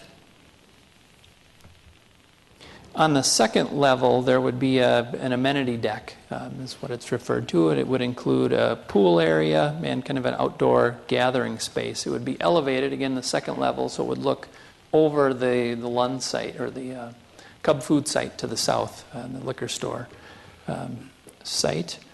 This gives you a little bit of an indication of kind of how it stacks up. There would be underground parking, one level of underground. Whoops. This retail level here, this would be the first level. And again, another row of parking, and then the amenity deck on top of that with the apartments above. So just to quickly walk through a few of the renderings, and again, the applicant will go through this in a little more detail. So to accommodate this request, 4 comprehensive plan amendments would be required. Building height is the first one. The comp plan, the maximum is 4 stories and 48 feet. The proposal here is for 6 stories, 66 feet. The density, comp plan has a maximum of 30 units per acre. The density proposed here is 82 units an acre. Floor area ratio maximum is 1, and the proposed floor area ratio is 3.1. And then a re-guiding of those, no, it says 6 on the slide, I believe it's 5 single-family homes there to the east. So that those 4 comp plan amendments would be required. In regard to setbacks, the setback to York Avenue would be met, again, because it is setback off of the street. Based on the height of the building, 66 feet, variances or maybe through a PUD process would be required for the north, the east side, and the south side. This would be a 25-foot setback on Xerxes. So the main consideration here for the Planning Commission is essentially the density and the comprehensive plan amendments. Traffic study would be needed to examine the impacts on the roadways. Another consideration is affordable housing. As we know, we have a goal of 212 units established with the Met Council that we'd like to achieve by the year 2020. This would provide an opportunity, especially given the density that's proposed here. The applicant's not proposing any at this time, but if we were to say require 10%, that would give us 27 units, which would be a pretty good chunk toward that goal. The applicant is pledging some sustainable design principles here, and I'm sure they'll go into that in a little bit more detail. So I'll conclude with that, and we could turn it over to the applicant unless you had any questions for me. Any questions for Carrie? Thank you, Carrie. Oh, Commissioner Platter. Is that Richfield on the east side? Yes, on the east That's side the of border is Xerxes Richfield? would be Richfield, yes. You can see Richfield from here.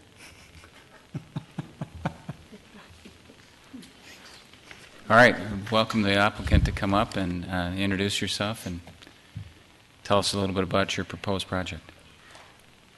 Thank you, good evening, Chair, fellow commissioners. My name is Peter Shimoleski, Development Manager for Lennar Multifamily. I'm at 10 South Dunton Avenue, Arlington Heights, Illinois. Carrie, thank you very much for the introduction. I'd like to introduce some team members that are here.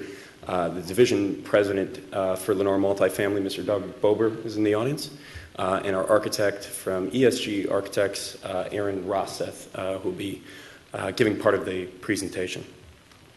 Welcome. Thank you. Thank you very much for the opportunity to share this with you. Quickly, I'd like to give you a quick history of Lennar, and then how we've gotten to this point in the planning process, and then I'll hand it over to Aaron to talk through the architecture and the planning. As you may or may not know, Lennar is a national home builder. Roots go back to 1954, headquartered down in Miami. They're a publicly traded company. Great company, nationwide, the largest home builder in the Twin Cities area. Throughout the years, they've diversified themselves into different avenues, one of which is this new venture into Lennar Multifamily Investors that started about 2 years ago. It is a nationwide venture and looking at doing what we would call high-end or luxury condominium-style rental apartments throughout the nation in top-tier cities, top-tier neighborhoods. This would be our first one in the state of Minnesota. We're really excited about it. I went to architecture school here at the U, spent 2 years here, actually worked on the other end of Edina for another architecture firm a while back, and really happy to be here and love the city and hope we can and do something successful here. So to give you a little history of the site, we originally went after just the what we call a Wix furniture site and tried to do just a multifamily development.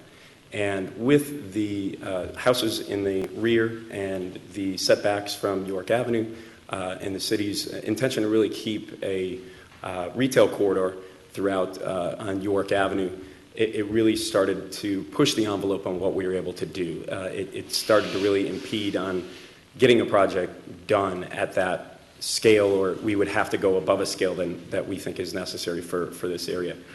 So we then, it was a stopping point, and met with the city and showed them the plans and really tried to push the envelope of what we could do and get creative, and that's when we looked at the potential acquisition of 5 homes along Xerxes to create that as part of our site. And currently we're having conversations with those homeowners to see if there is something possible to get done. And with that, I'll pass along to Aaron in a second to explain the design, but we're able to incorporate what we think could be a very successful multifamily development with a retail component along York Avenue. And through this process, we've had some great meetings with the Mayor Hovland, with Kerry Teague, enough that he probably is sick of seeing us now, but and other members, other council members. We actually had 2-on-2 meetings with the council members. Aaron and I did, and Mary Ann and Joni and Josh really gave us a lot of good feedback, and a lot of it really concerning the city of Edina, the walkability, the vegetation, and it was neat to see the things they were pushing were things that we should do, and we went back to the drawing board, and I know Aaron will include some of their comments that we tried to put into this development. So with that, I'll pass it over to Aaron. Thank you, Mr. Shimoleski. Good evening, Chair and Commissioners. So you need to use the hand microphone. The other one's just for show. Can you hear me? Yeah. Okay. Thank you. Thank you. I'm excited to be here also. My firm has worked a lot in Edina, and I'm very proud of the buildings that we've done here, the Westin Galleria and Cornelia Place, which is a very successful apartment building as well, and many other projects. So we're excited to be working here again, and hopefully we can make something happen with this. I asked Peter to stay up for just a second because I just wanted to make a couple of clarification points, and he has it in his notes on the metrics that Mr. Teague had. The density was calculated without those 5 houses as part of it, and so they're a little inflated right now. Yeah, thank you for reminding me of that. I apologize that the numerics that were given to you were based on 3.3 acres, which is just the site of the Wicks Furniture Building. Including the homes ups the total site to 4.6 acres. So when the density, it says that we're looking to do 80 units per acre. It's actually 59 units per acre. The FAR, it says in the notes, we're going from a 1.0 to 3.1. It's actually 1.55. With those additional 5 houses. And I believe it said the land use for 6 single-family homes on there, if I'm not mistaken, and it's 5. So apologies if those are incorrect. Thank you, Peter. So Carrie did a great job of reviewing the plan already, but a couple of other highlights that I'd like to point out. If you've had a chance to read some of the descriptions, the team introduction to our firm and Lennar, the common ground that brings us together is that we're trying to do urban infill housing in a very good way that promotes walkability and a relationship between what we consider more of a public realm and connections through neighborhoods, into neighborhoods. And I'm going to talk about that a lot in detail. And I think that if any of you are familiar with the number of multifamily housing projects that are going up and any that we've been involved with, those statements are very, very important to us as a firm. And frankly, if we can't deliver those types of principles, they aren't projects that we are part of.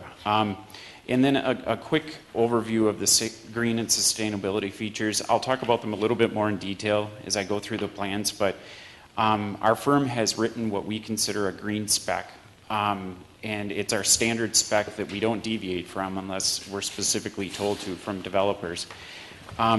We are planning to use the White Group and go through the Energy Design Assistance Program and really work hard towards looking at what life cycle costs can do for this building, what it could do for a payback for Lennar multifamily, and so there's a lot of work to do, but I just wanted to kind of highlight that these are principles that we and Lennar have committed to. I don't need to tell you where the site is.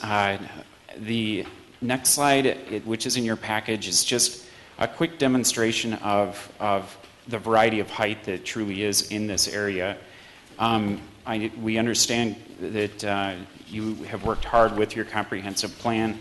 We believe that by acquiring the 5 houses, if the owners are willing to sell, will really help this area in terms of bringing a dense project, in terms of bringing a multifamily mixed-use project into this area.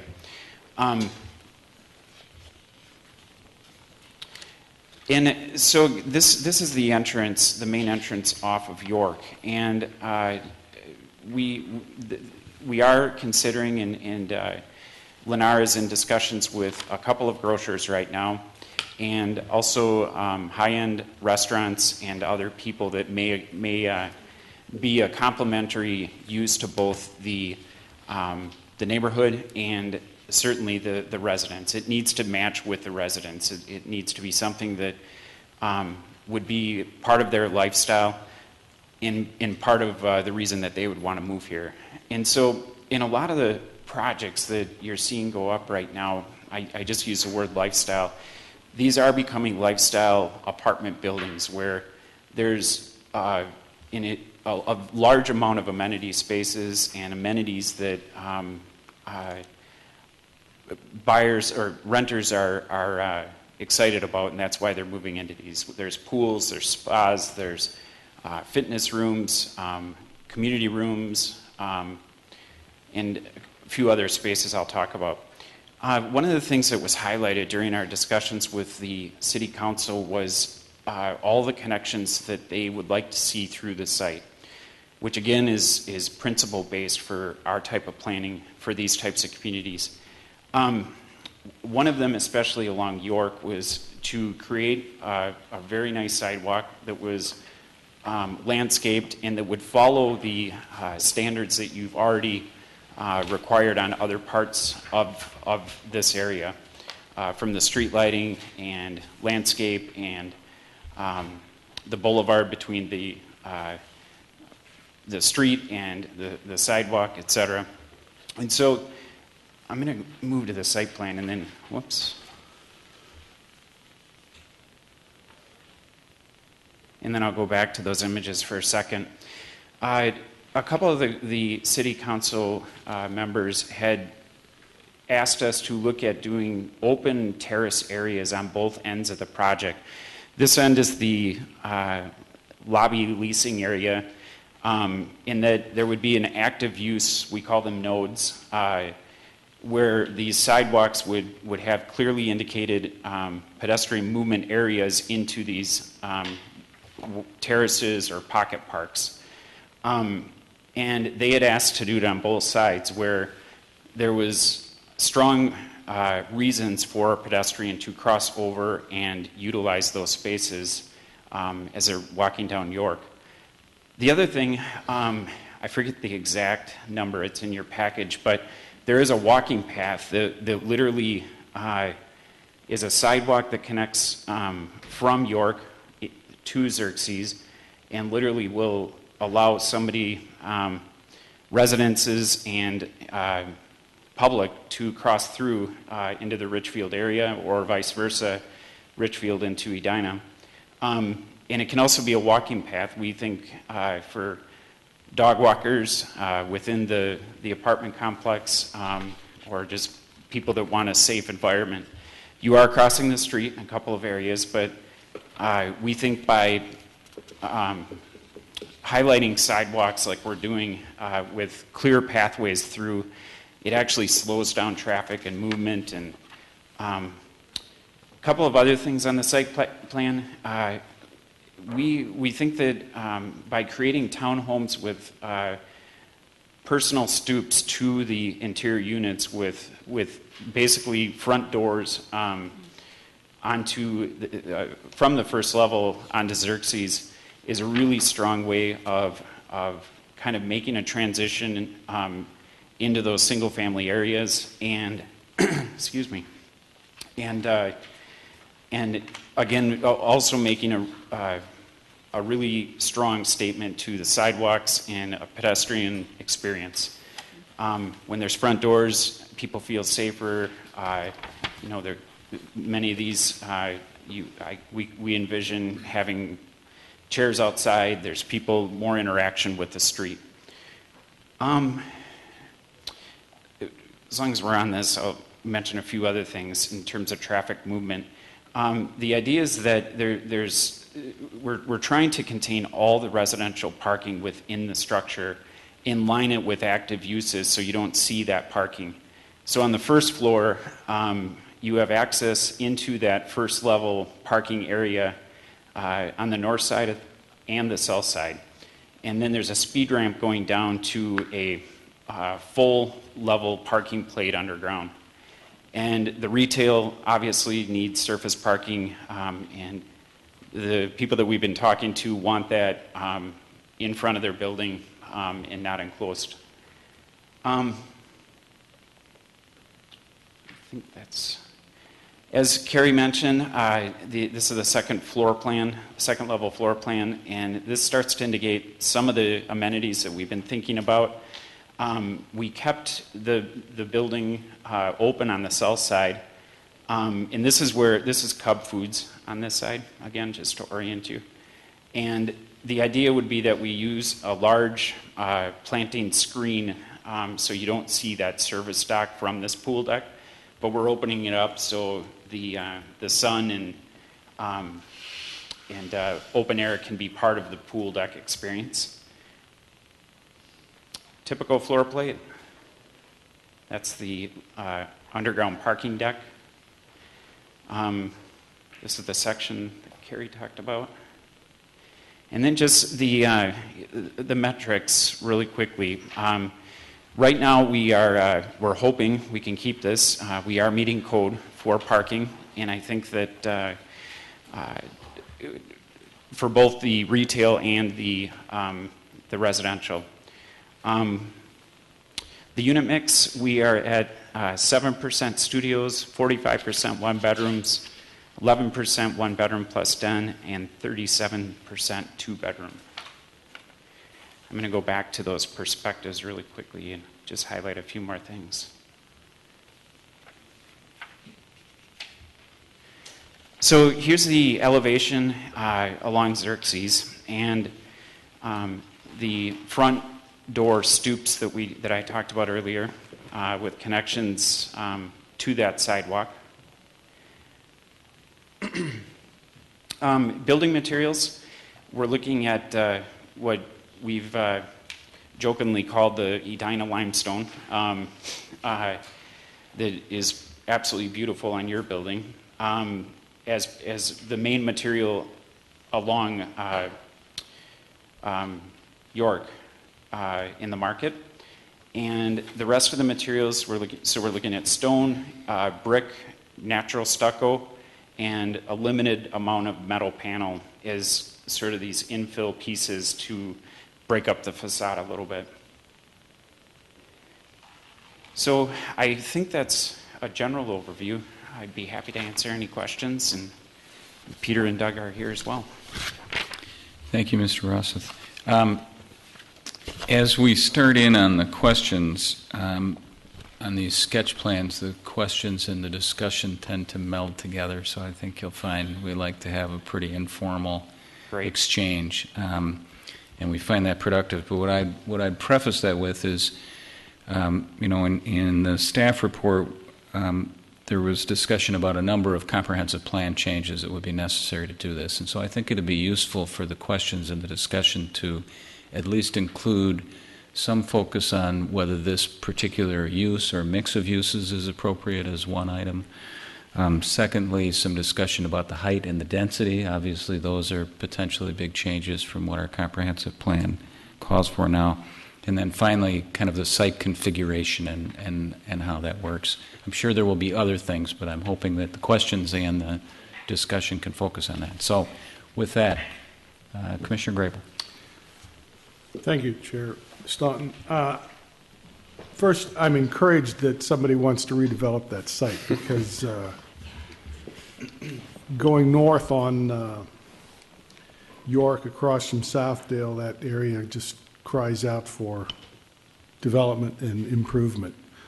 I was somewhat concerned when I saw the original density numbers, particularly when compared with the other facilities here in Edina, but your explanation that apparently those original numbers didn't include the area covered now by the homes on Xerxes. So I think you come down a little bit, and that's good, both on density and floor area ratio. Question I have is, if these are intended to be upscale apartments, why don't you have any 3-bedroom or 2-bedroom plus den units? It would seem to me, I wouldn't want to move into a 2-bedroom apartment. I'd want a 2-bedroom plus a den. And, what's the thinking there? Real quickly, Peter will have a better explanation than I do, but it's a very, very good question. And I think we're always trying to challenge those assumptions because obviously they want to rent them. One phenomena that I should have talked about during the presentation that I'm seeing with all of the multifamily that my firm is doing is is a rent by choice by older people that are between near retirement but not quite there. So they're able to sell usually an expensive house. They don't have the property tax burden that they do, but they really want to downsize. They may have a house in another area, or they love to travel. This is a roundabout way of giving my opinion that I think what we're seeing is there's a big demographic right now that wants to downsize. And so I think that the unit mix, we're always trying to challenge these assumptions because we've got to get it right and we've got to get it leased. But that's my quick explanation of what we're seeing in the market and what lots of advisors are writing market reports and indicating to them that they should do. Commissioner Gabriel, thank you for the question. For the record, he called them older people. I like to say it's a more mature demographic. Sorry. But it is a great question, one that we've had internally as well, and we just ordered an additional study from our advisory that's giving us the numbers and suggestions of what the mix would do. We've had people within our company that have asked the same question. I think we have tended to agree with them, and we haven't changed those yet because we've been waiting for the updated study. At this point, during sketch plan review, these are the units and the unit mix that we have. I would say that it's probably likely that there will be some 3 bedrooms or 2 plus a den. Well, as someone from that demographic, not necessarily older, only more mature, like I say, 2 bedrooms plus a den seems to me to be what you might want to be thinking about. I do have one other question. There has been a lot of activity in the entire area for building apartments as opposed to building condominiums, as opposed to building something else. And my question is, and I assume since your resume sounds like a large, well-financed, well-organized company, what diligence do you do to determine that the market will support several new apartment units within a particular community? It's a great question, and that is part of the study that we order and now have had updated. And we ask ourselves that all the time. We're always doing a market analysis on whatever community that we're looking at going into. We have a lot of population metrics, a lot of demographic metrics, et cetera. One of which to give you an example, what we found since World War II, home ownership in the United States has gone up gradually to stabilize at about 69%. Since the crash of the economy, that has gone down to about 64%. Every percentage point drop is 3 million families, and this is across the United States. It has come back and surfaced about 66%, and now has a new stable point of what a lot of economists are suggesting.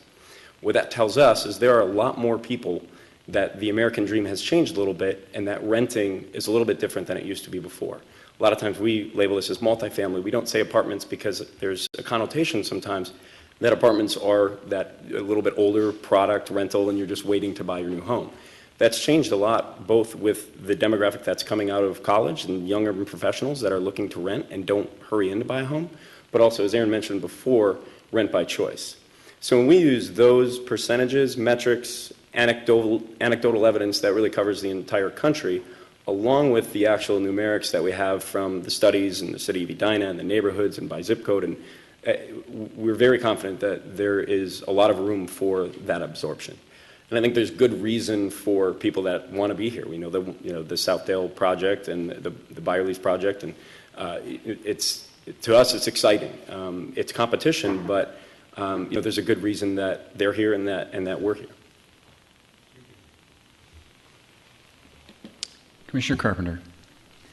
I assume that you've been having some conversation with people in the neighborhood as you've been looking at exploring what you want to do with this site. Is that a fair comment?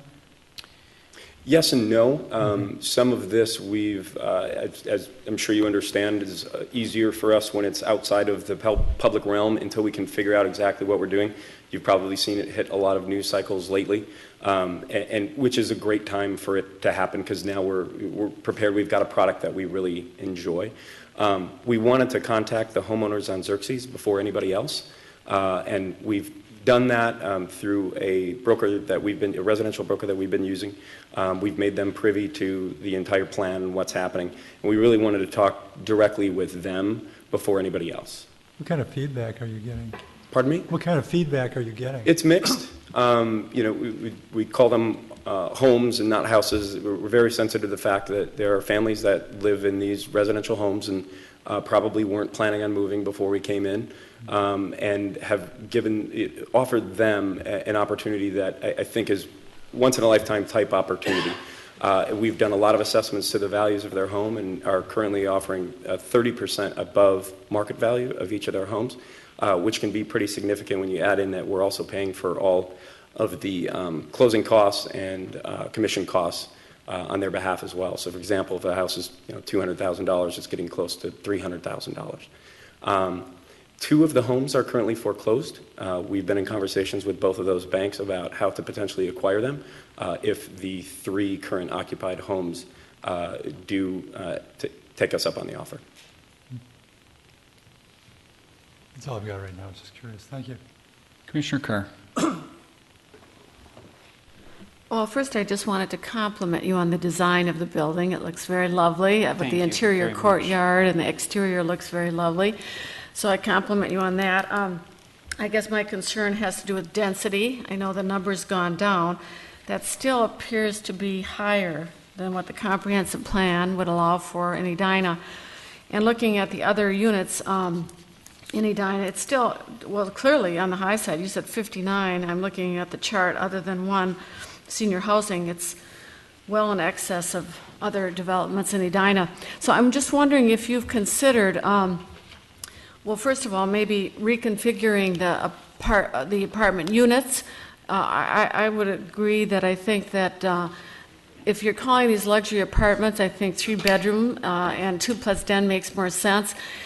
Perhaps taking some of the studios out, adding that square footage on. I don't know if that impacts density or not. I would assume it does by the number of apartment units that are for rent. But that would be one way of tackling the density issue, is by actually creating fewer units by creating bigger units.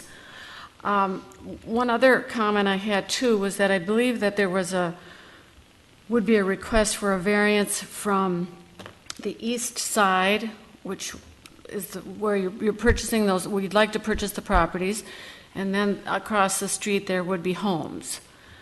And although that's not in Edina, it's in Richfield, I still think we have to be sensitive to that. So you're asking for a variance to bring the building closer to that street.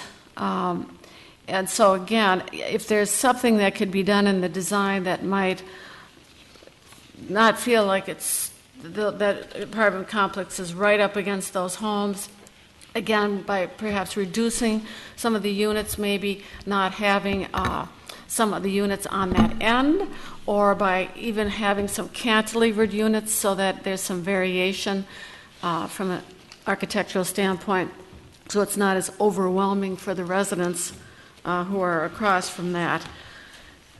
And so I think, again, density issues, that setback on Xerxes, I think are quite critical. And perhaps, again, if they're luxury apartments, you can address that density issue by creating more luxury apartments rather than having studios. And that's it. Thank you. May I comment? Sure. Yeah, Commissioner please. Carr, thank Yeah. you. Those are very great insights and things that we've talked about as well. You're absolutely right. If we add 3 bedrooms, eliminate some studios, that will bring some of the density down. To give you a little bit of history of where we ended up at our height and at our density, and we've tried shorter, we've tried smaller, and we've pushed it because we know what the comp plan has, and we want to get as close to that as we possibly can. The owner of the site, who has been phenomenal to us and very engaged and been helpful through the process, they're in New York, and they want New York prices for this site. We know anecdotally through history other people have looked at this site. and have been unable to do something successful on it. It's from what we know, it's the highest price per unit cost in Edina that's ever been done. And we needed to be creative to push towards Xerxes, to look at the possible acquisition of those homes, to go to 6 stories, to put the retail there. And there's a good storyline of where we got to, which tells you where we're at today. But I think great recommendations, too, that can allow us to look at your suggestions as well and see if there's opportunities there. Along Xerxes, and I think Aaron could explain this too, the ESG has done a phenomenal job doing a buffer along Xerxes. Cub Foods acquired homes before they came in. They have a pretty nice landscape buffer and access sidewalk there. York Place up the street, I think, is fairly well done. They have a bit of advantage from the dip in the road in Xerxes to access back there. But the angle of repose, if you will, from Xerxes to the top of York Place apartments, even though ours is taller, because you dip down, it's about the same angle of repose and same setback as York Place as what we're providing here. And I'll let Aaron discuss a little bit about what they've done with the design there. Okay. So do you see this on your screens? Yes. Okay. This is probably one of the better illustrations we have with us right now. The idea is to make these feel like townhomes or brownstones that you would see in an urban environment where there is density here, but we're trying to bring the scale down to the ground as much as possible by creating what is somewhat of a implied protective barrier both in horizontally and vertically by creating those front porches with a roof over the top of them, making small little defensible spaces where you make kind of implied boundaries between public and private, and then really enhance the landscaping so it further communicates that transition, and then keeping a large enough boulevard where real trees can grow and you create that canopy that somewhat shrouds the upper stories. Yeah, thank you for refreshing my memory on that. Actually, that's a good approach. I like that, the brownstone look, having the entrances on the main level is a good transition to the neighborhood. One other question I had, and that was, I noticed you mentioned, in your drawings you depict a grocery store in front of the building, but of course there's a big, huge grocery store, Cub Foods, which is very popular. So it sounds like you're also exploring some other retail alternatives. Yep, and each one of those retail alternatives, just to reiterate, needs to complement both the residences and the neighborhood. It needs to be, I'll go back to what I said earlier in terms of lifestyle, something that they're moving here for. They want to be part of that, whether it is a really nice restaurant that may do delivery directly to these units, or just a nice place to go every once in a while, or a high-end market. My boss said if we can't find someone, I have to start a company called Market so it matches the renderings. Okay. All right. Well, that's fine. I'm sure you'll do a good job. I just, when you mentioned grocery store, I thought, well, that's right across the street from a grocery store, but you'll find a good tenant, undoubtedly. Thanks. Thank you. With one quick other point, I had mentioned that the council had a couple of the council members really were advocating for these pocket park type ideas where they're open to the public. It would be a complementary use, hopefully. Like on the lobby side in the site plan, we said coffee on the inside, where if there was a coffee shop that's either part of the market or just a retailer that would come in there, it'd be an incredible complementary use to neighbors that are walking down the sidewalk that have those safe pedestrian connections into those areas. But they wanted us to take it even one more step and put it on the other side as well, where it may just be benches and picnic tables in a really nice environment for people to sit. If people, whether it's the public or the residences, are using this for a loop, for walking, that it's kind of a respite place. Commissioner Schroeder. Well, overall, I think it's actually an interesting project and a pretty good site plan. There are things that I really like about it, and the plaza-like spaces anchoring the north and south ends of the retail component are great. The retail frontage looks really good here, and particularly the connectivity, not just to York Avenue, but all the way through the site. And Aaron, you talked about this. I have probably three concerns, and they all focus back on the Xerxes side, which is understandably the more difficult side to work with. We have, in this view, a really, I don't know if it's fair to say monolithic, but it's a large facade up against single-family homes, and actually small single-family homes in Richfield across the street. And the question I have is, can we, I don't mind the density. The density you're sharing seems right for this part of Edina. What I don't like is the massiveness of this wall against the homes in Richfield. And if you could take one portion of this building and put it on top of the other end, Sure. and actually get more height onto France Avenue, where you're, adjacent or closer to the Southdale Apartments, Weston, and whatever else in the future might happen at Southdale. It seems like a more appropriate transition in scale from York Avenue to France Avenue, or from York Avenue to Xerxes Avenue. I really like the row home kind of look here, and as you described it as a brownstone, I like that. There's an appeal to that as well. But the other thing that's a little bit disconcerting, particularly when you talk about market, and going back to some of the things we talked about in our last discussion, the only way for a truck to get out of the site is to go back to Xerxes, and there's no quick way out of that neighborhood. They have to drive. So not only are we putting a tall facade against those homes on Xerxes, we're bringing all the truck traffic out that way. It would be interesting, I think, to look at how you could somehow marry the truck loading facilities of this project with what's going at Cub Foods to have one way for trucks to get in and out of here without impacting the neighbors who live on Xerxes Avenue. Good points. We will look at that. Some of this is obviously contingent on if it is a market or a grocer. That would be the only reason we need something that large. A restaurant could certainly do a turn with the types of delivery trucks that they have within the site. But so it's quickly and great comments and questions. ESG's done a phenomenal job at studying each of these pieces to the point of where is the trash room, when is the truck going to come, when are those beeping noises going to happen. We've talked to potential tenants about scheduling some of their deliveries, where they would go, and they've done an excellent job where that loading dock is exactly mirrored with Cub. We haven't looked at the opportunity, which might be possible. On the same side as Cub. On the same side as Cub, sorry. So it's mirrored, so there's noise there, and they did a really good job of studying all that. And we did look at that, and I think that access into Xerxes, one positive thing is I think the only big traffic that will be added to that is the truck traffic. That most of the residential traffic will be at that front on the north entry. But I agree that is an area of concern, but we did not look at can we access into Cub's site to have them exit. I don't know if that's possible, but it's a good thought. We looked at originally how do we get trucks in and out of here, and it's a disturbing process for the trucks to get in and out given where the massing of the building is without being able to keep a straight line. Commissioner Scherer. We're kind of developing a little bit of a theme here from a sketch plan review process standpoint.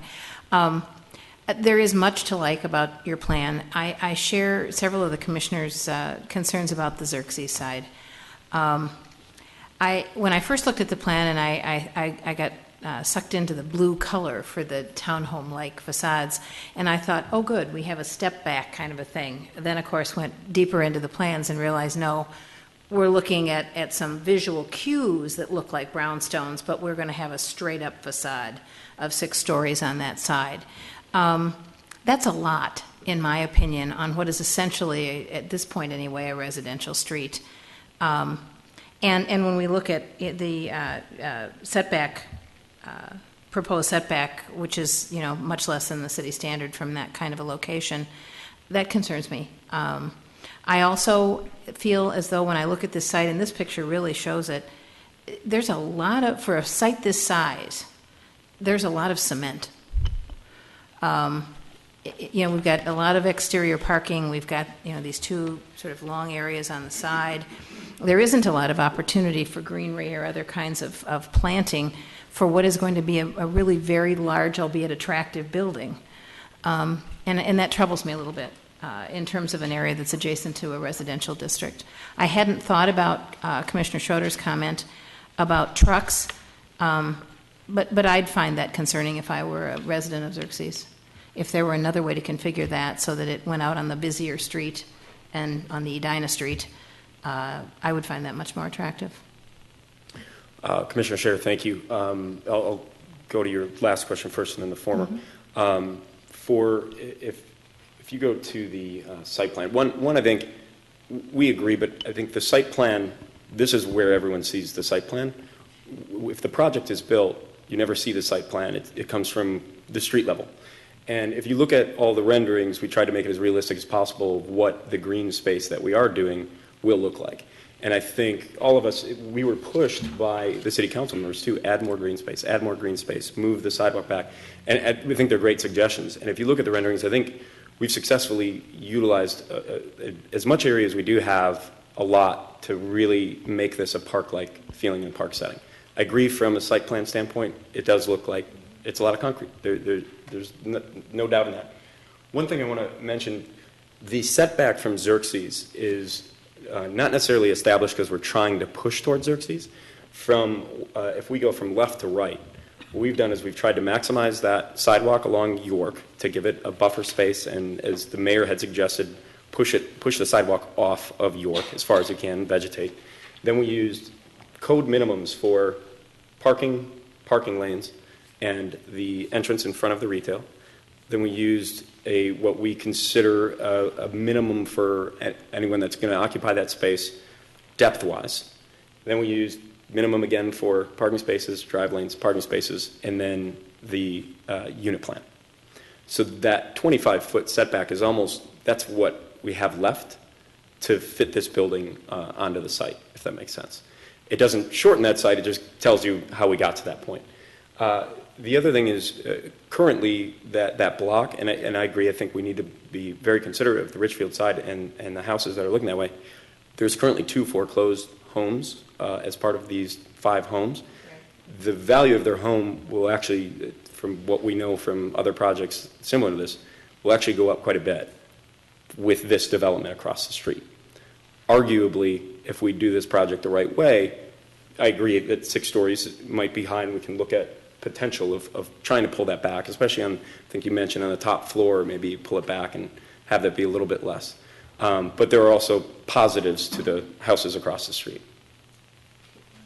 The only thing I would add to that, Peter, is the planting and the groundscape and the streetscape relationships are, the devil's going to be in the details. And if we can make the limited amount of space absolutely beautiful if we appoint it well, and we work with sidewalks that relate to plants and trees and make it a beautiful environment.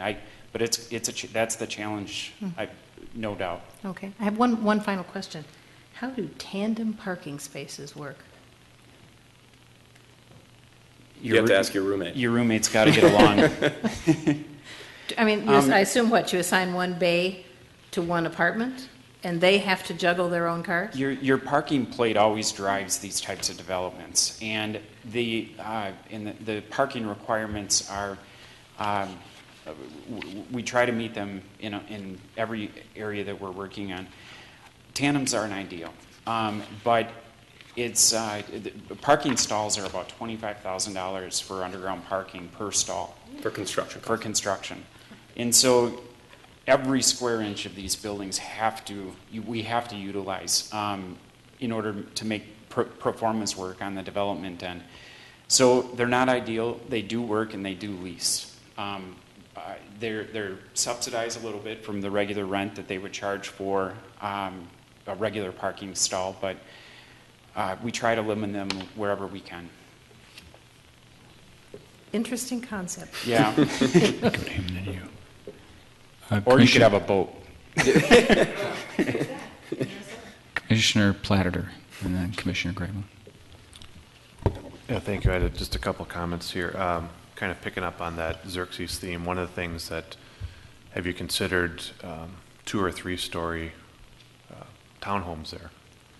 That way you would kind of have more of a streetscape look and maybe step back on top of that. We're hearing you know. this as a common theme from many of you now, and I think we really need to look at what we can do to break that mass from being a vertical plane to stepping back. We're going to study it for sure. Yeah, I'm just saying if you do 2 or 3 story ones there, you could probably get more units in there actually too, depending how you do that, and that kind of break up that side, and you'd have another piece in your mix of rental pieces along the way too.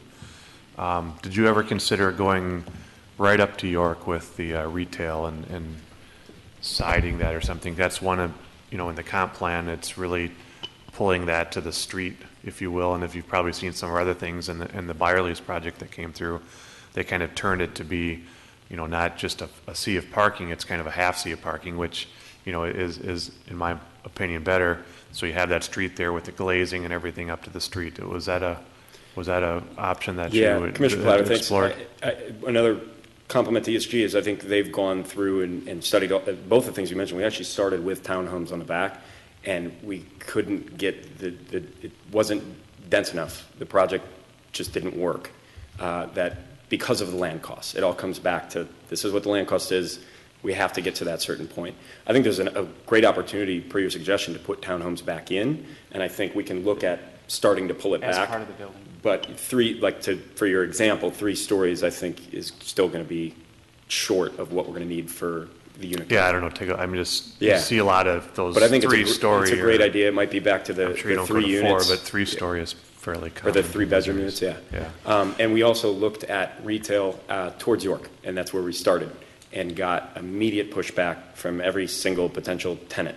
Said we need to have parking front of the building. I'm sure they do, but turn to this. My firm did Excelsior and Grand, and that retail parking is embedded, and eventually same tenant coming here.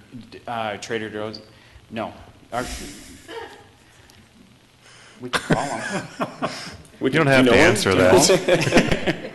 Just a comment. But they, it wasn't easy to train people to park that way. Still haven't been trained, and it's still hard. It's still difficult. I love that development. It just, the pushback that we got from every retailer that seems to be very interested in this didn't want that. It was as clear as if there's not parking in front of the building, we're not interested. Not a non-starter, huh? Yeah. And then this is kind of a minor comment, and maybe you've looked at it, but I just have a concern where the ramp goes down for your residential parking, that it's so close to the entry underneath the building. I think you may want to consider that, moving that a couple bays in, and because of the transition areas, people come in with the light and the dark. Are you going to potentially have some traffic issues coming in there? And I think if you put it in the middle, you may get actually better, because people will try to probably park on that level, so they'll have to go all the way around multiple times and only come back to that spot to go down. So you may want to consider putting in a center bay. I think it would probably work out to be the same overall. I don't know, but you'd have to look into that. So that was just kind of a design comment for in the middle there.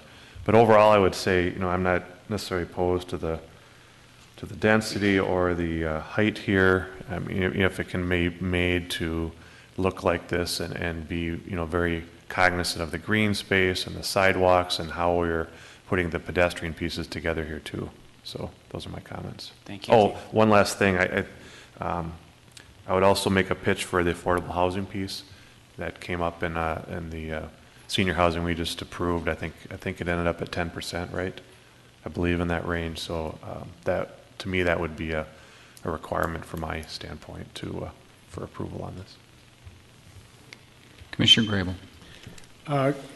Comment or question for Terry with respect to Richfield. Terry, do you know what the zoning is on the east side of Xerxes? I believe they've just gone through a process there where they've changed some of the zoning to allow some duplexes in that area, but I'll have to verify that. Okay. And then I think it's true. I think, we have to be respectful of the people who live across the street, but we also have to do what's good for the city of Edina. But I think it's true that development in this part of Edina the tax benefit to that development goes to the Richfield schools as opposed to the Edina schools. Is that correct? It is in the Richfield School District. Yeah. So it's not as big a burden on the city of Richfield as some people might think. So.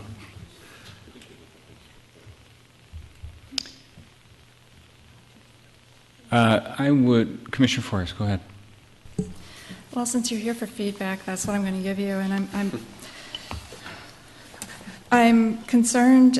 You've done your due diligence, tons of it, but then when you look at our comp plan, it's limited to 4 stories. This is supposed to be a step-down area between the commercial and the residential. The homes across the street are 1.5 stories max, and you can talk about their land values going up, but their livability goes down. And if somebody's there and they had a lifestyle and they want to live there and they want their kids safe and they don't want big delivery trucks going down the road, then I think that needs to be considered. I can see, we can be cavalier about it here almost. I mean, because it's not Edina. If this were on the other side of the corridor there, I think there'd be a huge outcry.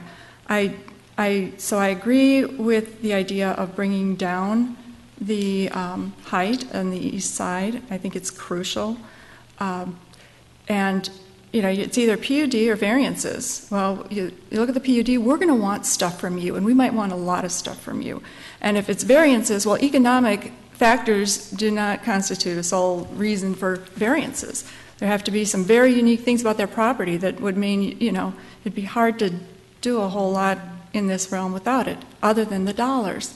So I like, otherwise I like the look of it. I'm just concerned about its location and its impact on the neighborhood across the street. And I like the idea of something going in there and that's fresh and new and is a draw to the public.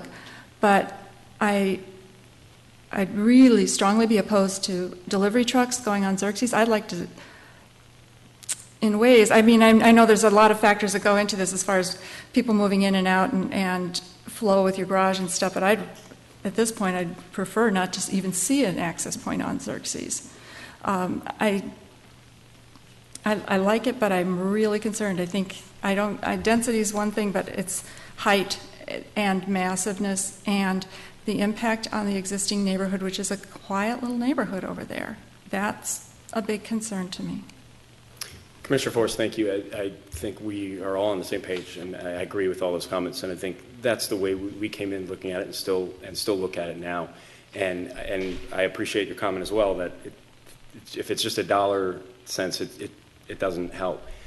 But if I may, the reason that I think the Wicks Furniture site it still exists as the way it does is because no one's been able to get this to work, and we've kind of done our due diligence well beyond what I think is typically done to find every way that we could still do it because we really want to be here, and it requires those certain things. And I agree, and I think there are ways that I'm confident, and with anybody more confident in ESG than anybody else, they're going to be able to pull back, but it's probably not going to be a dramatic push because it's just that's why it's there is nobody can do it. But we'll certainly try, and I think there's certain things that we can do, and especially with concerns to Xerxes and trucks and back to the drawing board, and we want to make it work, and I think those are great comments for us to dig into. The other thing that we haven't mentioned is dependent on how the discussions go with the landowners, if they're willing to sell or not. We want to engage with Richfield as well and make sure that they understand this and have their own community input as well. So, but we're reluctant to do that unless we understand from the owners that they're interested in selling at this point. And Mayor Hovland even suggested that we meet with the mayor of Richfield as well after this meeting, of course. So. I appreciate that because it's right now it looks daunting to me when I see all the things that especially the 6 stories, but that's why we have the sketch plan review. It's a project that we can work on together, so to speak. So thank you for considering may I these ask about things. the York Avenue from Xerxes? It's effectively a 5-story building, the York Place apartments. So if we came down on that back side on Xerxes a level, we would basically be at the same as York Place Apartments, just up the street. We'd have to see how it all turned out. Thank you, though, for Thank you. considering those things. Thank you. Commissioner Scheer. I just wanted to clarify for the record, we did all receive a letter at our places this evening from the president of the York Condo Association Board of Directors, Mr. McCrae, who's very concerned about traffic. At this stage, we haven't done any traffic studies, have we? We have talked with Kerry about hiring WSB, and we're in contract negotiations with them about pulling them on board right after this meeting. All right, thank you. Well, I'd echo a lot of the things that have been said. I think out of the mosaic here, you're starting to get a picture about if you are going to kind of increase, especially height, that I think you're going to find that folks are going to want you to step that down as you go toward Xerxes, and there'll be more tolerance for it as you're up toward York. I get this business with the retail and the grocery store and the parking field out in front, but I wonder if there isn't a way to be maybe a little creative with the site design, whether that's sinking the parking down a little bit, or cantilevering the building over a little bit, that if we can tolerate more height on the York side and we can make it feel like it's a little more snugged up to the street from a pedestrian perspective, and if the parking is sunken a little, then maybe it's de-emphasized. It doesn't feel like you're going through a parking lot to get to that place, and it feels more up to the curb. And I think that's another way you can take advantage of maybe a little more tolerance on our part of height on the York Avenue side. I appreciate your economic challenges, and it sounds like you're not the first to try to slay the dragon, and hopefully you'll be the successful one. But this looks like a project we'll probably proceed with a planned unit development. You should know that if there's three things that we have started to develop a pattern of looking for in planned unit developments, they are sustainability, and I think I like what I'm hearing on your opening salvo on that. We've been really wrestling with how do we move beyond nice platitudes about sustainability to measurable kind of metrics that really show that you're doing something different than just a regular code compliance. Pedestrian friendliness and pedestrian integration, I think this site plan already shows a lot of that, and I think you're on the right track there. And then the other one that we do talk about is affordable housing. And I recognize that's yet another piece to put into the puzzle in terms of trying to make the economics work. But I'd encourage you to just think in whatever creative ways, and maybe collaborating with staff. We seem to run into this kind of zero-sum game on affordable housing every single project. And it's a goal that we're committed to in our comprehensive plan, and we just have to figure out some smarter ways to get there. And I think you'll find the city receptive to trying to figure out ways to work with you on that. But I also think you'll find us continuing to raise that issue as we go through a planned unit development. So I hope that gives you some sense of how we kind of react to the ideas. We appreciate all the work that you've put in thus far. Appreciate your time. Thank you very much. Is your plan to take the sketch plan to the city council? Yes. That's a good thing. Just from past experiences, we're learning how to use the sketch plan. Absolutely. We're really great, but they're the ones who make the decisions. Any other comments from the commission?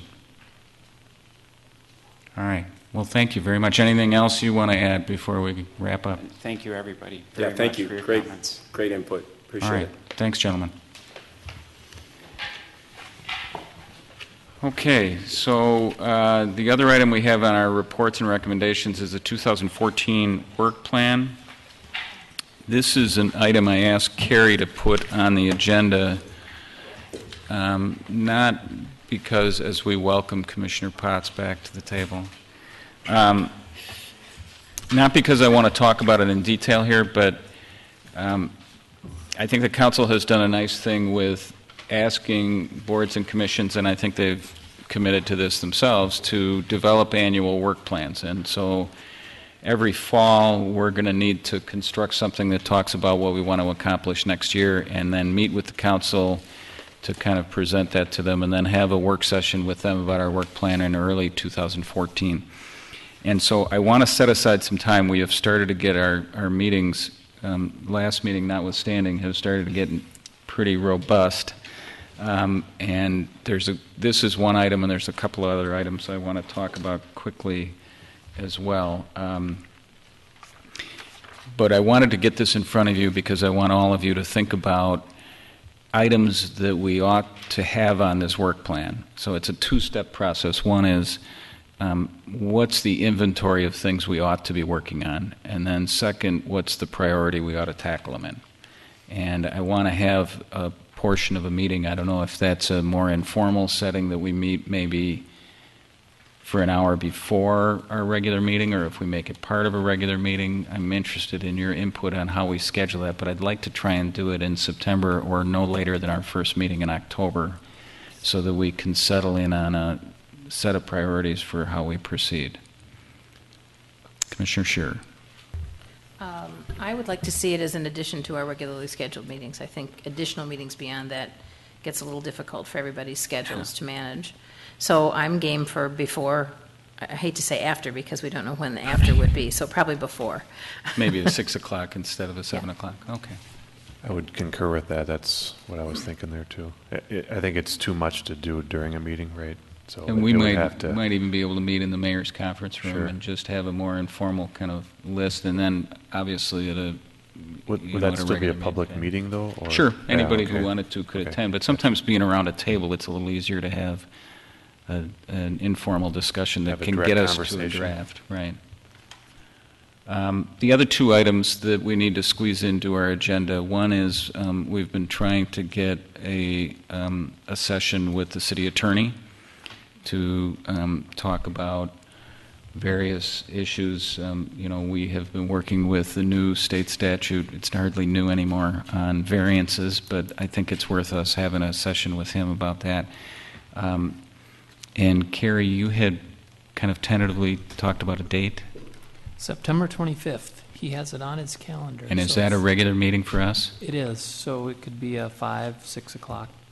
So kind of maybe work session. is 5 o'clock too early for folks, or 5:30? 5:30 is probably better. Well, would you do both? The work plan review and the No, attorney then? no, I'd suggest one session with Roger and then do a different meeting Okay. where we try to do the work plan. Is that, because I don't, Carrie, as I sit here, we're pretty full on the 11th and the 25th? Yes. All right, so we probably have to, so one idea would be to do maybe a 6 o'clock on the 11th and a 5:30 on the 25th? Or is it better to drift into October?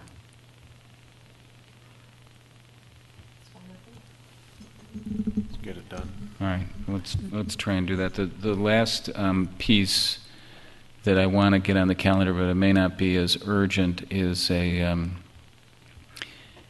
new construction management person. I think it'd be nice to have a visit from her and some feedback on how things are going, and how, if anything, that loops in with us. And that could be maybe just an agenda item on a meeting. I don't. Yeah, we talked about that. Right, we've been a while ago. we've been I personally think the sooner the better, just Yeah. because I'm sure she's seen a lot to date. And it'd be good to get that feedback, just Yeah, so we right. see what's happening on the ground. Should we do that tentatively the first meeting in October? Sure. Maybe just make that part of the regular agenda, not have to meet early on that. Circling back for a second on the city attorney meeting, so we're on the 25th. What I would encourage you to do, all of you, if you can take some time just in the next couple of weeks to think about issues that have come up. You know, obviously the variances are one, and he may have some other ideas about things he'd like to share with us. But, you know, let's give him a heads up on things if there's particular legal issues we've stumbled across before. we can get that information just by email to Carrie. Carrie can get it to Roger, and then he can be prepared to kind of address those questions as we get there. Floyd, There do you is have a that, there is that case that came out concerning what a city can do with respect to planned unit development. I think it's very important that we have a good discussion about that. I don't want to miss that. Is that the Florida case? Yeah. Yeah, there's a United States Supreme Court case that was all the rage as part of the discussion at the legislative update for the city attorneys conference in June, and I'm sure Roger will be happy to give us the latest and greatest on that. But as other items come up, that's a good one. If you think of others, just email them to Carrie so that Roger kind of has a head. As someone who knows how he feels and have sat in that chair, it's always easier when you know the questions ahead of time. You don't always know them ahead of time, but when you can, it's a good thing. Any other things on those items? Commissioner Forrest. Was there a work session? Is that September 5th with the council? Oh, there is it's not a work session, Or but what is it? there's a kind of informal discussion that they're having on Pentagon Park. Is that right? Yes. Carrie, can you just update folks on It that? is part of their work session. Their work session. It's the second part where the property owner and they've now engaged some planning consultants to start to take a look at potential development of the entire Pentagon Park, both the quad sites and the tower sites adjacent to Fred Richards. And we are invited to attend? Attend and participate. Okay. If we don't, does that count on attendance? No. No. But if you can, it would be helpful. I know the last time this came in front of the council at a work session, for whatever reason, we just did not have many people there, and those of us who did get there got there late, and the conversation was kind of had already run away from us before it was time to even have any input. So I think we have a perspective on some of these things, and so anybody who can get there, I think they'd appreciate hearing our perspective. 6 o'clock. 6 o'clock, and is it upstairs in the community room? In the community room. And there's no materials that they're handing out ahead of time. They're going to present them at the meeting. Very good. Then, so work plan items, if you can give some thought to that in advance of our meeting on the 11th. And Carrie, you'll update us all with reminders of how our calendar is changing here. Then we can talk about those. So, anything else on the work plan?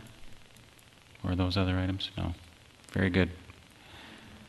So next up is correspondence and petitions. Council connection, we didn't have one. I'm not sure if they met in between our meetings. I think they did. They did. You recall the subdivision on Tracy and Hawks? Yes. That the Planning Commission, I believe, approved unanimously. Yes. The council denied that on a 4-1 vote. Very interesting.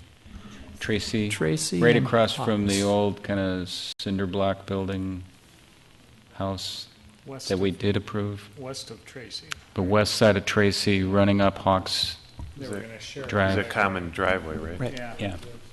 Huh. They were going to share the driveway off of Tracy. And they also... There was concern over that shared driveway. They felt that it was a corner lot, it's very visible, that it should be oversized, and that the variances were pretty large. You recall the median, I believe, was around 17,000 square feet, and these lots were 9,500 square feet, consistent with that block. Mm-hmm. But when you take a look at the area within 500 feet, they were a little bit smaller. Was there also discussion on the residential redevelopment? The last time we had met, or maybe it was 2 times before, did we already? It's getting away from me. They have approved half of the ordinance. That's all the site issues, grading, Right. drainage, that kind of thing. But I have not brought the second part of it back to them. And that is the bundle of height, second-story setback, and lot setback on the smaller lots. Correct. So they've asked you to bring that back with an alternative, either to use them all or use none of them? I think they're leaning toward using, where the side yard is brought back in. Okay. I intend to do that here within the next month. All right. They've concluded that the effective date on the ordinance should be January 1st. Okay. Can you just shoot out an email when that's coming back? I will. To the council. Just council, in case we missed something, that'd be appreciated. Yeah. It will be September 17th. Okay. Okay. Commissioner Grable? What's the status of the assisted living facility at 65th and France? Patch, Edina Patch had an article and said they approved it, and then there was something that said they hadn't approved it yet. It was coming up for final development. They don't do a very good job with their reporting. In case you're watching. They're just not very good. Yeah, they need to come back for the second step, for the final approval, and they have not made the application yet. But the first go-around got passed through. First go-around did get passed. Yep. Okay. So after we recommended approval, the council... But it's not final yet. But it's not final. Okay. That's what... Or after we failed to recommend approval, that's right. Sorry.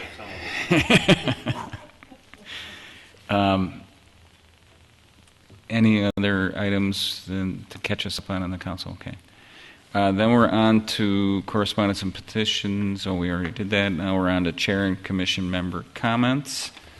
Commissioner Carpenter, you have something to share with us?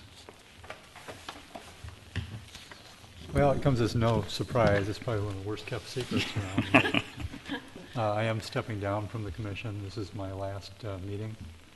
I've enjoyed working with everybody here. It's been a wonderful experience from my perspective. Perhaps maybe less hope from others. I don't know for sure. But there's just it's a good opportunity. I'd encourage anybody to come and apply to fill out my position, because it's a wonderful way to give back to the community, and a great way to stay involved as well. But in my case, this is just the right time for me to step down, and I'm sure there'll be somebody else sitting in this chair that'll do as well or much better job than I did. So that's all I have. I want to thank Commissioner Carpenter for his work over the years. He's been a very valuable member of the commission, and one of the casualties, I think, of some of the recommendations we've made to the council is that we have a lot more meetings than we used to. This used to be a once-a-month gig, and then every 2 or 3 months you'd have to sit on a appeal and adjustment panel, and now we're working very hard, and I think I just want to remind everybody in the community that the folks up here do a lot of work, and Commissioner Carpenter is a great example of somebody who has sacrificed time from a busy family schedule and career schedule to be part of this, and I, for one, really appreciate all the efforts you've made. And of course, that's why I'm trying to downplay it, as this is being listened to by people in their homes. It's really not that hard.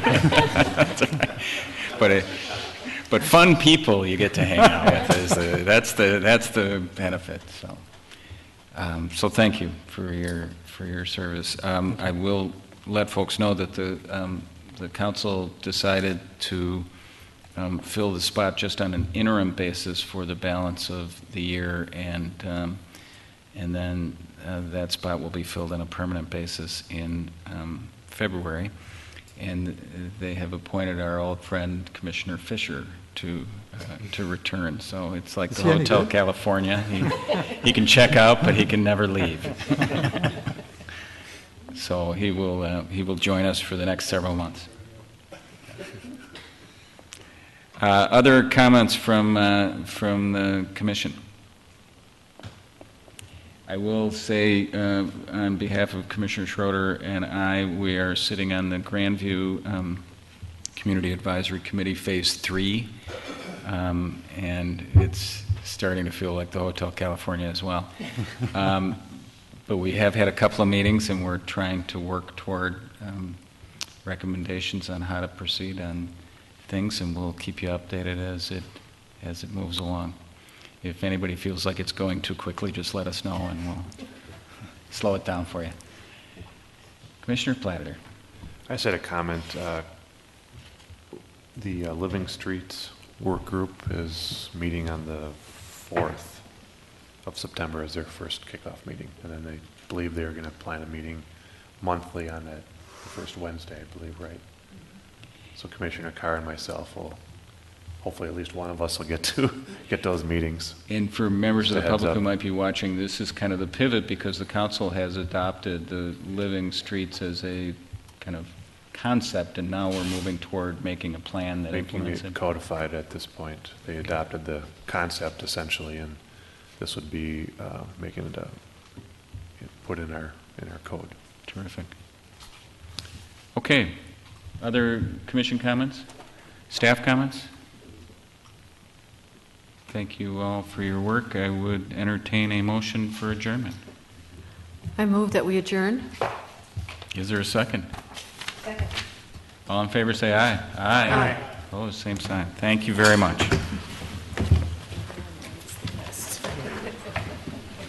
Oh, I should have.